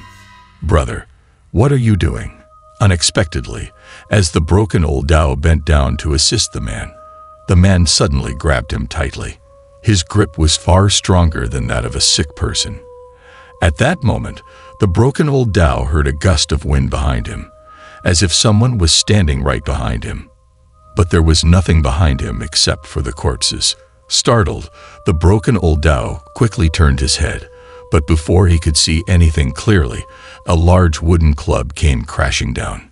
Before the broken old Dow could comprehend what was happening, he was struck hard on the head with the club. Everything went black, and he collapsed to the ground. He's so foolish. Boss, your move was impressive." Before losing consciousness, the broken old Dow overheard the conversation of 2 individuals. He realized that he had been deceived, but he couldn't understand what these people wanted. His pockets were cleaner than his face. As he tried to make sense of the situation, a strong dizziness overcame him. Unable to hold on any longer, his vision faded, and he passed out. The Master's Mysteries. Tales of Magical Mastery. Episode 18. It is said that the kind-hearted old Dow, who wanted to save someone, unexpectedly fell into a trap set by others. He was knocked unconscious by the one-eyed dragon and his companion with a stick. Seeing old Dow faint, the one-eyed dragon approached and began searching his body. The movements were skilled and swift. "Boss, this is the soul-capturing bell. Hey, can't be wrong. At this moment, the body that attacked old Dao tore off the paper charm from its face. It turned out that he was not a dead person, but the brother of the one-eyed dragon. The two of them staged this act to obtain the soul-capturing bell. These two brothers, surnamed Lai, because of their ugly appearance and lack of other skills, they barely made a living by working as corpse escorts. However, after being in this line of work for a long time, they naturally learned some secrets. When they saw the soul-capturing bell placed on old Dao's table last night, they realized it was a divine object and became tempted. Let's go. Let him deal with the bodies. After obtaining the soul-capturing bell, the two brothers threw the two corpses that old Dao was escorting off the cliff. This was quite a ruthless move, intending to completely disgrace old Dao and his master. In fact, these two brothers couldn't actually escort corpses. Instead, they used two wooden sticks to take turns carrying the bodies. When they encountered other corpse escorts, everyone would generally keep their distance.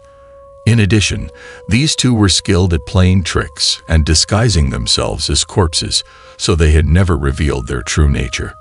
With the soul-capturing bell in their possession this time, the two brothers believed that they could not only learn the true art of corpse escorting, but also easily make money. So the Lai brothers left, and old Dao was left abandoned on this desolate mountain road. Damn it. Wake up. The next morning, as old Dao lay unconscious, he felt someone kicking his body. The kicking and shouting brought old Dao back to consciousness. Get up, you scoundrel. As old Dao opened his eyes, he saw two men standing in front of him, but he didn't recognize them. However, he could tell that these two individuals were very angry. You? Who are you? And you're the corpse escort. Why don't I see your father and my father? Old Dao was momentarily confused about what was happening. He struggled to get up from the ground, but this movement caused a splitting headache. He couldn't immediately respond to the questioning of the two men. Tell me, where is my father's corpse? We've been waiting for you in the village, but you never showed up. Where is the body? After listening for a while, old Dao finally understood. It turned out that these two men were the family members of the corpses he had escorted last night. They had waited in the village for him, but eventually decided to search for him along the mountain road. As old Dao glanced around, he suddenly felt a chill in his heart. The bodies are not here. They must have been thrown down the cliff by the one-eyed dragon last night, and there's only one place nearby where they could have dumped the bodies. Old Dao dared not think any further. He got up and rushed to the edge of the cliff. But when he saw the situation below the cliff, he was dumbfounded. Indeed, the two corpses had been thrown to the bottom of the cliff. Not only were they smashed into a pile of flesh, but after a whole night's time, they had also been partially devoured by some unknown animals. They were now maimed and incomplete. You were supposed to escort the corpses, but look at how it turned out. I'll make you pay for my father's life. Hold on. At this moment, the two men couldn't bear it anymore. Throughout history, it has been a great disrespect to the deceased for their bodies to be exposed, missing limbs, or damaged in any way. Which family could endure such a sight? Brothers, I have also been framed by wicked people, and besides, this person is already dead, so he doesn't feel anything. Old Dao also knew that he was at fault and tried to apologize. He then explained what had happened last night. However, due to being in a state of panic, his words made others uncomfortable. Indeed, before old Dao could finish explaining, he received a heavy punch to his face. You're no good at being a corpse driver. Bastard, I'll kill you. These two individuals were truly furious. They punched and kicked old Dao, almost beating him half to death. But these two individuals still held a grudge. They tied up old Dao and brought him to his master's house to demand an explanation. If it weren't for the respect we have for Master Fu and not wanting to cause trouble, we would have handed you over to the authorities. Earlier, we mentioned that old Dao's master is a renowned figure in the corpse driving profession in Tianxi. But how could he not take responsibility when his disciple caused such an incident? He nearly exhausted all his savings to appease these two individuals. The soul-capturing bell is lost. And are you all right? I apologize to you, Master. At this moment, old Dao was not only covered in injuries, even losing a tooth, but he didn't dwell on them. Losing the precious artifact of his master's sect, the soul-capturing bell, made him feel guilty towards his master. It's not all your fault. Let it go. This was a setup. But to old Dao's surprise, his master didn't scold him. This made old Dao even more remorseful. It was truly more painful than being killed. I've heard of those two individuals. Master, do you know them? Old Dao recounted the incident to his master, who had been in the corpse-driving profession for many years, and he quickly identified the Lai brothers. Let's go. We'll snatch back the soul-capturing bell. Old Dao's master had great skills and a kind-hearted nature, but he was no pushover. Immediately, he brought old Dao to a Taoist temple at the foot of Yuling Mountain. You scum, get out here. Open the door. According to his master, this was where the Lai brothers were hiding. With his master's encouragement, old Dao also regained his spirit. He kicked open the temple gate. Master, it's them. They're not backing down. The Lai brothers were still inside the temple, as if they were deliberately waiting for their master and disciple to show up. You two scoundrels, I will. Hand over the soul-capturing bell, and I will spare your lives. As the saying goes, when enemies meet, their eyes turn red. Seeing the one-eyed dragon approach, old Dao wanted to fight him desperately, but his master, with a stern expression, intervened. You old fool, do you think it's still your youthful days? Now, are we, the Brotherhood, supposed to fear you? No wonder the Lai brothers are so arrogant. It turns out they see the master and disciple as old and weak, not worth their consideration. Looking for death, I'll grant your wish. Master, leave him to me. Be careful. With these words, the two brothers lunged forward with their fists. There was no need for further talk. The stern-faced master frowned and drew out his peachwood sword from behind. And so, the Lai brothers confronted the master and disciple, and the four of them engaged in a fight. You scoundrel. Pretending to be a corpse, you're just too foolish. Plotting from behind. Let's talk about old Dao first. While he was filled with rage, his stature was originally frail. Moreover, he often slacked off and played tricks during training. How could he be a match for the Lai brothers, who dealt with corpses every day? Today, I'll show you something more powerful. But after facing off against the second Lai brother for a few moments, old Dao started feeling overwhelmed. He could sense he was about to suffer. Why don't you have a taste first? However, old Dao was full of tricks up his sleeve. He spat a thick phlegm right into the guy's eyes and seized the opportunity to deliver a powerful kick to his body. Old Dao's kick was indeed powerful, but the guy didn't falter. Instead, he took advantage of the opening and delivered a punch. This punch hit old Dao hard. He felt his vision blur, and then he fell to the ground, unable to get up for quite a while. Old Dao suffered a setback, but his master had a different outcome. This stern-faced master was not only skilled in corpse driving, but also had formidable martial arts. He made the one-eyed dragon experience great hardships. Let me say it again. Hand over the soul-capturing bell, and I'll spare your life. However, the master was not an evil person. He continued to use his wooden sword to fend off the one-eyed dragon. Otherwise, that guy's life would have been forfeit long ago. You old fool, I'll make you hand over the soul-capturing bell. Don't underestimate me. After being knocked down to the ground, the one-eyed dragon struggled for a while, but couldn't get up. The stern-faced master didn't take the opportunity to attack again, but instead reached for the soul-capturing bell once more. All right, I'll give it back to you. Perhaps being genuinely scared from the beating, the one-eyed dragon decided to cooperate. He reached into his pocket and took out the soul-capturing bell. You think I don't know how to use this treasure?" But everyone was mistaken. The one-eyed dragon waved the soul-capturing bell in his hand and shook it in front of the stern-faced master. However, this time, the sound it produced was different from when they used it for driving corpses. It now had the power to confuse one's mind. "How dare you? You've taken out the warding talisman from the bell." Upon hearing the bell's sound, the stern-faced master's mind became both confused and stunned.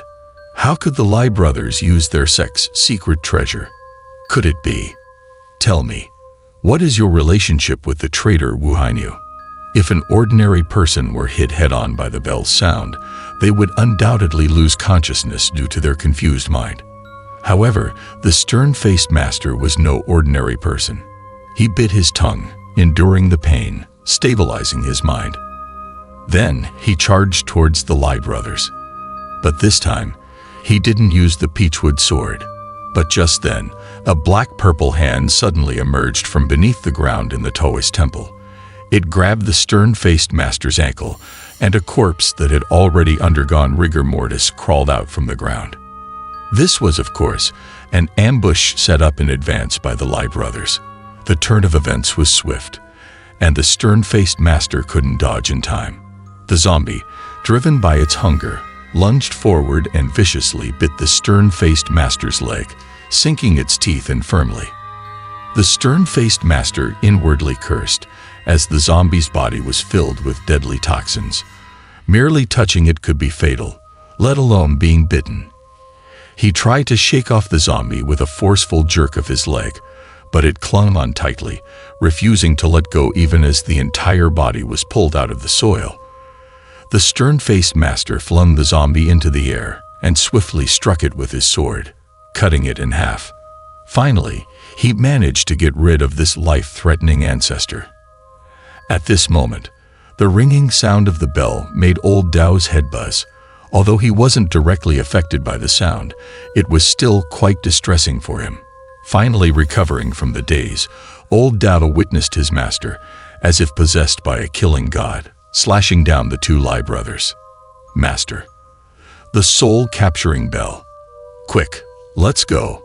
Afterward, old Dao watched as the injured one-eyed dragon fled with the soul-capturing bell, climbing over the wall. Instead of chasing after to reclaim the precious item, the master grabbed old Dao and hurriedly ran out of the Taoist temple. It was only later that old Dao realized that the master had been severely poisoned. The toxin had already attacked his vital organs, leaving him powerless to pursue. Moreover, killing someone would risk implicating old Dao. That's why he managed to muster his strength, pulling old Dao away as they fled. "Master, what happened to you? Master, Master." As they reached the hillside, the master spat out a mouthful of black blood and collapsed to the ground. "Dao Ling, the master knows you. Master, kind-hearted, deeply rooted in the Tao, but too lazy." In truth, old Dao had a deep affection for his master. When he was destitute and on the brink of being killed by bandits in the Tianxi region, it was the master who came to his rescue and took him in. Devote yourself to cultivation. I must reclaim the soul-capturing bell. Despite what others may say about old Dao being unconventional all these years, the master had always been kind to him. The master even entrusted him with the sect's precious treasure, the soul-capturing bell. Little did he know that it would lead to the master's demise. Master. Witnessing his master die in his arms, old Dao felt as if his heart had been shattered. It was his own actions that caused the death of his master. Everyone said he had a deep connection to the Tao. But what had he done? Old Dao held his master's lifeless body and cried for a whole day and night. After burying his master, old Dao carried a bundle of explosives to the Taoist temple, intending to die alongside the one-eyed dragon. However, the one-eyed dragon never returned to the temple. From that day onward, old Dao wandered the rivers and lakes for a whole decade, searching for the whereabouts of the one-eyed dragon and the soul-capturing bell. The Master's Mysteries. Tales of Magical Mastery, Episode 19. Stumbling along the journey, Liao Fengyi and Old Dao finally arrived at the Funyu mountain range in the Central Plains region. Only upon reaching this place did Liao Fengyi realize the immense scale of the Funyu mountain range, with rolling hills spanning at least several hundred miles. What was odd though, Old Dao seemed quite familiar with the terrain, leading the way up front and even taking Liao Fengyi up a steep cliff. "Master, isn't there another way we could go? Do you think I enjoy climbing?" Liao Fengyi found Old Dao's route a bit peculiar, but despite questioning, he couldn't figure out why. Old Dao just mentioned that he would understand once they reached the top. "All right, we're at the top now, spit it out." "Do I even need to say it? Can't you see it yourself?" Suppressing his frustrations, Liao Fengyi didn't dare to give up halfway and forced himself to continue climbing. Luckily, having lived amongst the mountains since childhood, this hardship didn't deter him. On the other hand, Old Dao was nearly dead tired, but the two finally managed to reach the mountaintop. "Look, this place is high ground." Liao Fengyi now understood. The Funyu mountain range indeed hid a basin, surrounded by cliff walls with a few villages and towns in the middle. Old Dao mentioned that the sphere of influence of the Bai Qian cult was also located here. The east and west both had valleys leading out, but both were controlled by the cultists.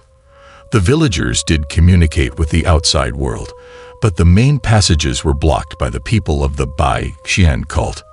No one inside could leave, and no one outside could come in. This area had become a forbidden zone. "Old Dao, you seem to be very familiar with this place.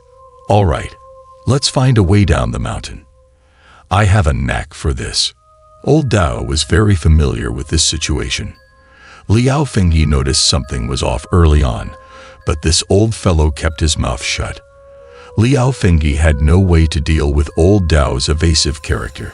The two followed a mountain path, walked through two forests, and kept heading downhill. But not far from them, within the dense forest, there had long been a shadow watching them.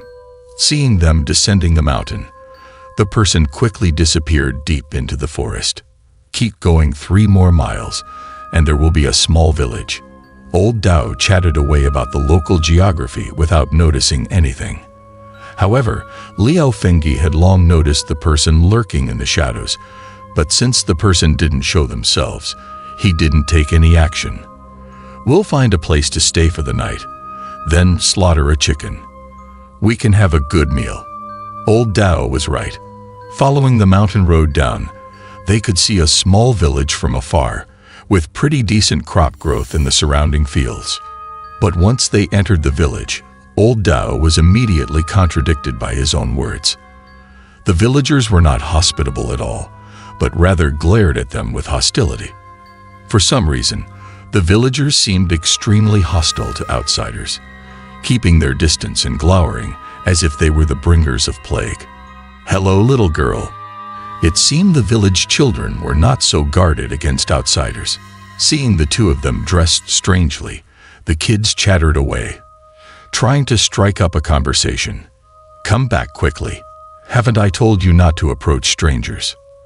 But unexpectedly, the child's mother stopped them halfway. From the sound of it, it was as if the two of them were contagious, warranting extreme caution. "Old Dao, is this their hospitality?" No, it shouldn't be like this. The behavior of the villagers made Old Dao, who had always claimed to be quite influential in this area, very puzzled. "Let's go. I'll take you to another good place. It seems like finding shelter here is impossible." After grumbling a bit, Old Dao didn't give up. He turned around and led Liao Fengyi towards another mountain path. "The place is right ahead. When we get there, someone will surely treat us well." "Old Dao, where are we going exactly?" Old Dao seemed quite confident about the destination, praising it all the way like it was a place of immortality. "Old Dao, are you sure we'll be warmly received here?" Why? Why is it like this? Finally, they reached the place.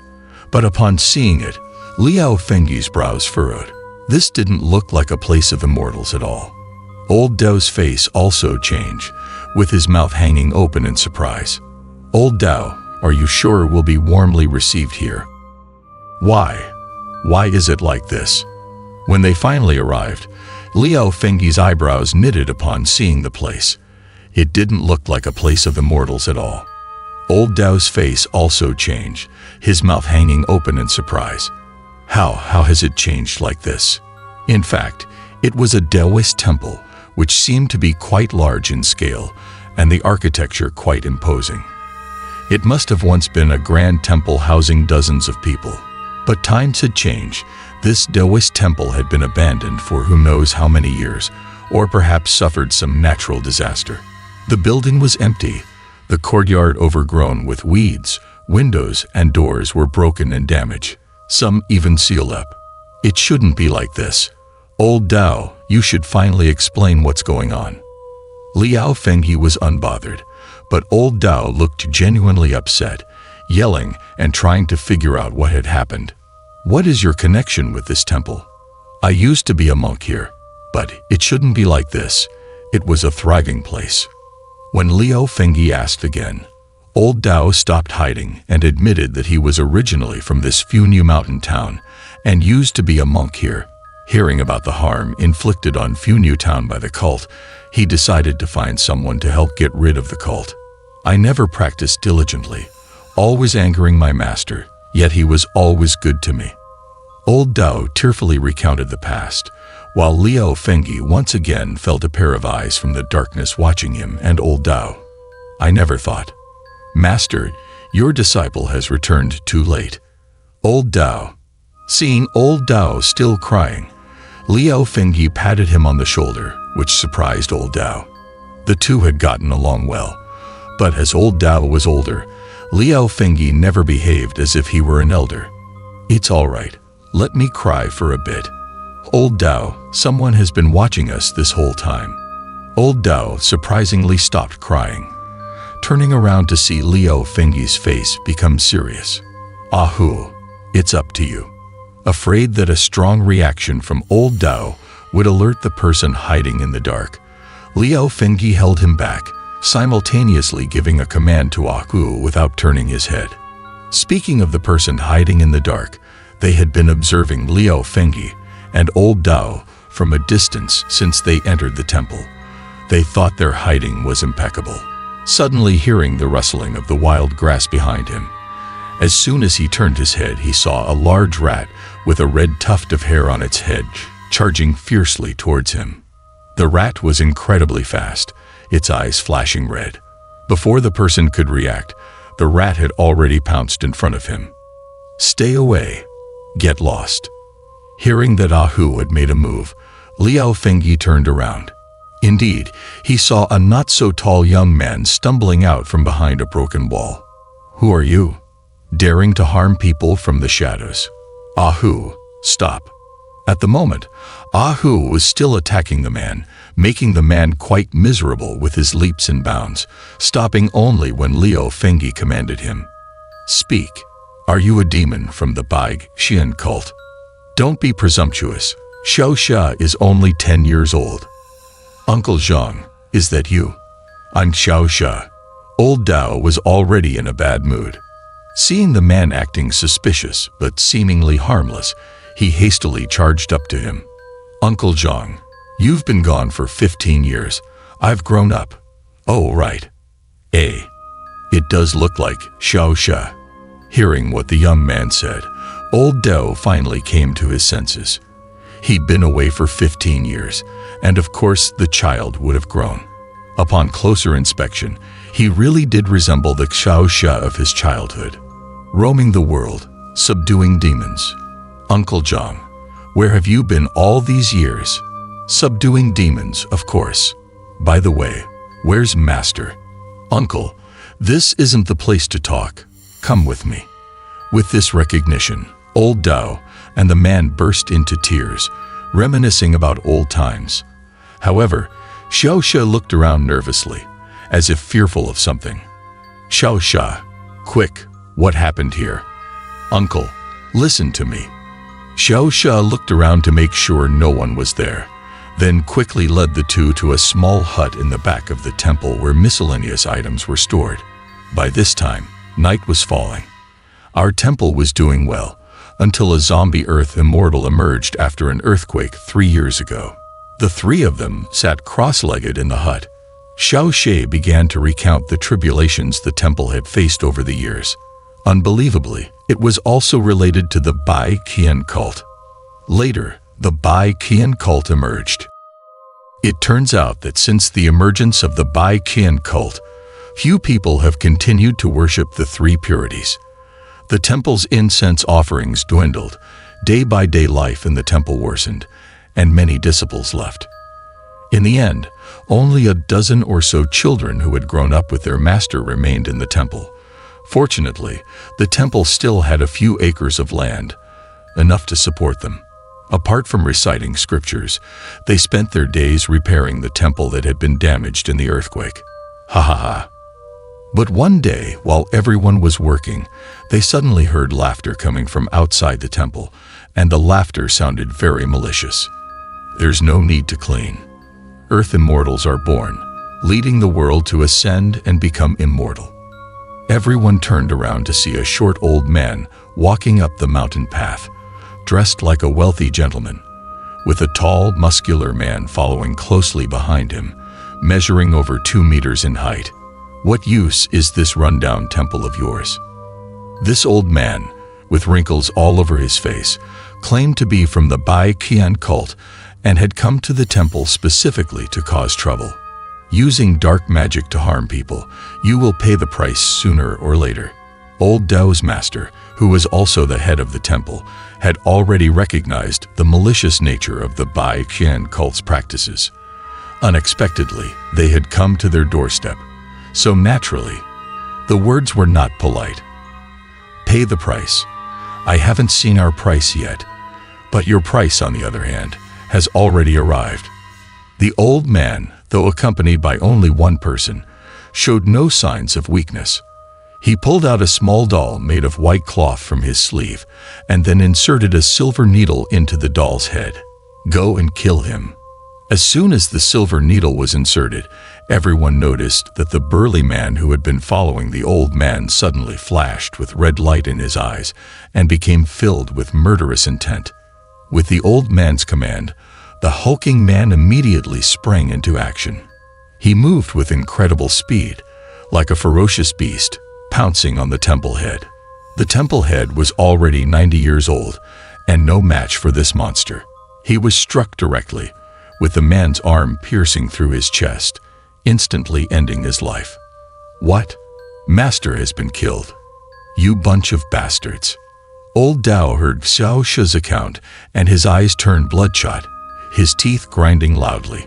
Why didn't the senior brothers seek revenge for our master, killing those bastards? "Old Dao, calm down." Liao Fengyi interrupted Xiao She's story before he could finish and tried to soothe his emotions. "Uncle, listen to me. It's not just our master, even the senior brothers and uncles." Xiao She swallowed some saliva and continued his account. It turned out that it wasn't just the temple head who suffered.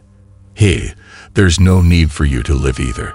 After killing the temple head, the old man took out numerous small dolls from his oversized clothing. Suddenly, shadows emerged from the surrounding woods, darting towards the temple. Everyone was petrified when they saw this. It turned out that the figures rushing out of the woods were actually rotten zombies, their eyes glowing red. These zombies were clearly under the control of the old man. They howled and charged into the temple, attacking anyone in their path, sucking blood and gnawing on flesh. Most of the dozen or so people left in the temple were not skilled in martial arts. Even if they were, they couldn't withstand the attacks of so many zombies. Soon, one by one, they met their demise. Xiao Sha had been sent down the mountain by the temple head to buy medicine that day, which allowed him to survive this calamity. Since then, the temple had fallen into ruin. Only Xiao Shab remained, hiding in the woods at the back of the temple, as he had nowhere else to go and was afraid of being discovered by the followers of the Bai Qian cult. The Master's Mysteries, Tales of Magical Mastery, Episode 20. Where did the Uncle Master go? Why isn't he back yet? People have three urgencies. Xia Xia recounted the earlier situation. Seeing that time was already approaching midnight, a few people were preparing to tidy up and rest. But at this moment, Old Dao suddenly went out and hadn't come back for a long time. Old Dao was holding his bladder the entire night. At this moment he had just run to the moon gate in the backyard to urinate. But he had never thought that this urination would cause trouble. What? Can't hold it in. Old Dao, who had just finished his business, heard footsteps from behind. He thought it was Xia Xia or Liao Fengyi also coming out to relieve themselves, but he didn't expect to be scared pale by turning his head. Originally, when Old Dao turned his head, he saw a 2-meter-tall stranger, gritting his teeth and rushing towards him. Before Old Dao could react, the strong man gave a heavy punch. This punch was quite powerful, making Old Dao's vision black out, and he fell to the ground. In the quiet night, Old Dao's mournful scream echoed throughout the Taoist temple. Oh no, it's the Taoist master. This scream naturally alarmed Liao Fengyi and Xia Xia, who were in the house. Taoist master, what's wrong with you? Who's there? Let the Taoist master go. Liao Fengyi reacted the fastest, rushing out of the room with a leap, and Xia Xia also ran out after him. Who are you? Let the Taoist master down quickly. Kid, save me quickly. As soon as the two people came out, they saw a burly figure standing in the courtyard, and Old Dao was grabbed in his hand like a chicken. Are you referring to this thing? Handsome boy, are you talking to me? You're the thing. Your whole family is a thing. As the man came closer, the two could see that he was very sturdy. His thick eyebrows made him look very masculine. But for some reason, he was wearing a big red garment, which looked very out of place. Let the Taoist master down quickly, or don't blame me for being rude. Also, the voice of that person was sharp and thin, indescribably weird, making people get goosebumps. Why are you being so fierce to others? Handsome boy, do you want him? As soon as Liao Fengyi finished speaking, he saw the strong man lift Old Dao up with one hand, and a smirk appeared at the corner of his mouth. All right, then he's yours. He wrapped the hemp rope around his hand, and then threw Old Dao out, crashing straight towards Liao Fengyi and Xia Xia. Ah, save me. Old Dao was suddenly scared. If he was smashed to the ground, wouldn't his intestines and stomach flow out? Uncle Master, Taoist Master. Seeing Old Dao being flung in front of them, Liao Fengyi and Xia Xia hurriedly reached out to catch him. They tightly grabbed Old Dao's legs, but this was exactly what the strong man wanted. Uncle Master, come back here. The guy pulled Old Dao back with a forceful pull. Liao Fengyi and Xia Xia, who were trying to save Old Dao, of course wouldn't let go. Old Dao was in pain as his body was pulled by two forces. Let go, I'm going to be torn apart. Seeing the opponent using more and more force, Xia Xia and Liao Fengyi also exerted their full strength. Old Dao felt as if his body was about to be torn apart, causing him to scream in pain. The two people on this side, of course, were worried about Old Dao and reluctantly let go. In an instant, Old Dao was pulled back to the strong man's side again, fell to the ground with a thud, and Old Dao felt as if his body was falling apart. After the strong man pulled Old Dao back, he stepped on Old Dao's chest with a foot, almost causing Old Dao to spit out a mouthful of old blood. At this moment, a figure also flew in front of the strong man. Just as the strong man was distracted and about to step on Old Dao, Liao Fengyi decisively took action, a flying kick landing right on the strong man's head. Old Dao, how are you doing? I'm about to die. Liao Fengyi didn't dare to linger, twisted his body after a successful hit, and landed next to old Dao, protecting him behind him. "Ruined my face, you bastard. How dare you?" Liao Fengyi's kick was only meant to save people, not too powerful, only leaving a red mark on the strong man's face. But for some reason, the strong man was extremely angry, and he even called himself Old Mother. "It's okay, I have the protection of the Supreme God and Buddha." "Uncle Master, are you okay?" "Oh, be gentle." Xia Sha hurriedly ran over to untie old Dao's rope, but Liao Fengyi felt something strange. However, before figuring out the situation, he did not act rashly. "I know. He is the #1 assassin from the cult of the immortal Tiger Lady." "What? Miss?" Xia Sha suddenly remembered. This person was quite famous in the cult of the immortal. His legend was known to everyone in the area. "Bastard. You want to rebel." It turns out that Tiger Lady was indeed a woman in the past, but she was the daughter of a powerful local bandit, not to mention her martial arts skills. Because she had grown up among bandits, her temper was also very explosive. "It's not your turn to shout and scream here anymore. I'm in charge here now." Later, the second bandit leader in the mountain village led his followers in a rebellion, killed Tiger Lady's father, and became the leader. There would be no good end for Tiger Lady. "You bastards." Even though she was a woman and her martial arts were high, she was no match for several strong men, and she was soon restrained. Tiger Lady was indeed somewhat attractive. The second bandit leader couldn't bear to kill her, so he had her tied to his room that night and forced her to marry him. "Haha, I just like your temper." The marriage was just a nice term. In fact, there wasn't even a ceremony. He simply found a wedding dress for her to wear. The second bandit leader just wanted to take advantage of Tiger Lady's body. He had coveted Tiger Lady's beauty for more than a day or two. At this moment, he couldn't wait any longer, tearing off his clothes, and pounced on Tiger Lady like a hungry wolf. But even though Tiger Lady was grinding her teeth in hatred, she didn't resist. In fact, with her defiant personality, how could she willingly submit to this father murderer? She had prepared a sharp knife under the quilt, and when the time came, she pulled out the knife and made her move. Tiger Lady used all her strength with this knife, hoping to kill her enemy with one stab. But how could she know that this second bandit leader, who could lead a rebellion, would not be a stupid person? He had been on guard. Damn. Giving face but not taking it. Tiger Lady's arm was caught by the second bandit leader in an instant, and the sharp knife was taken away from her. Seeing his cruel face, she knew she couldn't take revenge. After the second bandit leader had forcibly defiled Tiger Lady, knowing that leaving her would be a problem, he cruelly stabbed her to death. In this way, Tiger Lady was not only defiled by someone, but also cruelly killed by the second bandit leader. Her body was carelessly discarded into the mountain stream at the back of the mountain, leaving it to be devoured by wolves and wild beasts. But the second bandit leader didn't expect that because Tiger Lady was wearing a big red wedding dress when she died, she turned into a fierce ghost after death.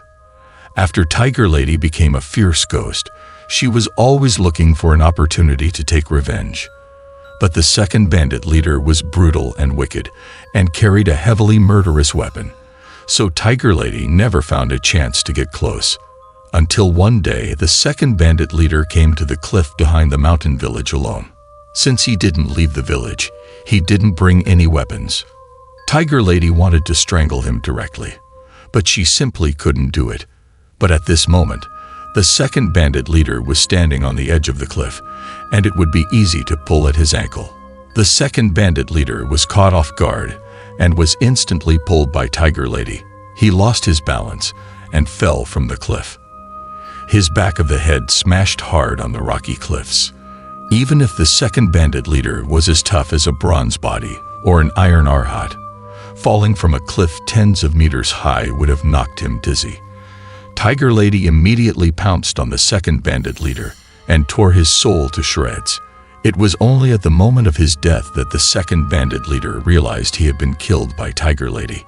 Tiger Lady finally avenged herself, but when she looked at the strong body of the second bandit leader, Tiger Lady, who had always hated being a woman, had a bold idea.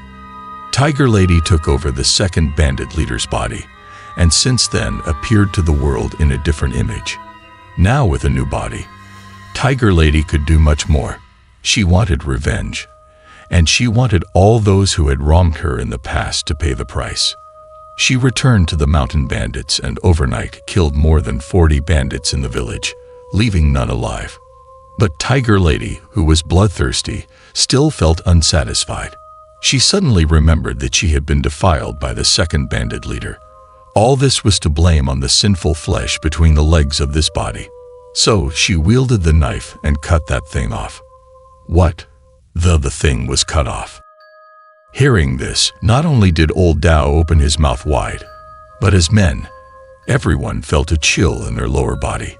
If it's a sin, isn't it right to cut it off? Tiger Lady, who had been confronting the three on the other side, raised the corners of her mouth and spoke again with that sharp, feminine voice. There isn't a single good man in this world.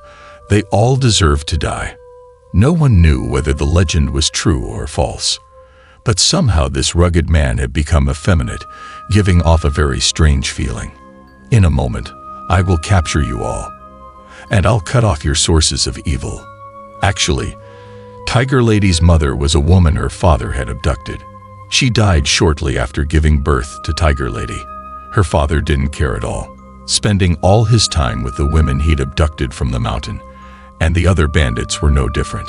Later, when she joined the cult of the immortal, she didn't meet a single normal man. This led to Tiger Lady's increasingly radical character. Liao Fengi and old Dao had just heard her story and her chilling words.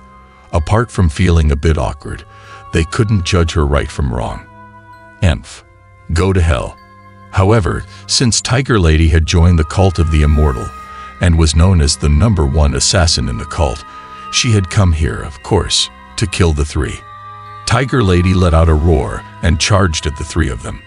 Everyone had no choice but to calmly meet the battle. But encountering such a formidable enemy just after entering Mount Funyu, what will happen next? It seems that it's not easy to break this cult of the immortal.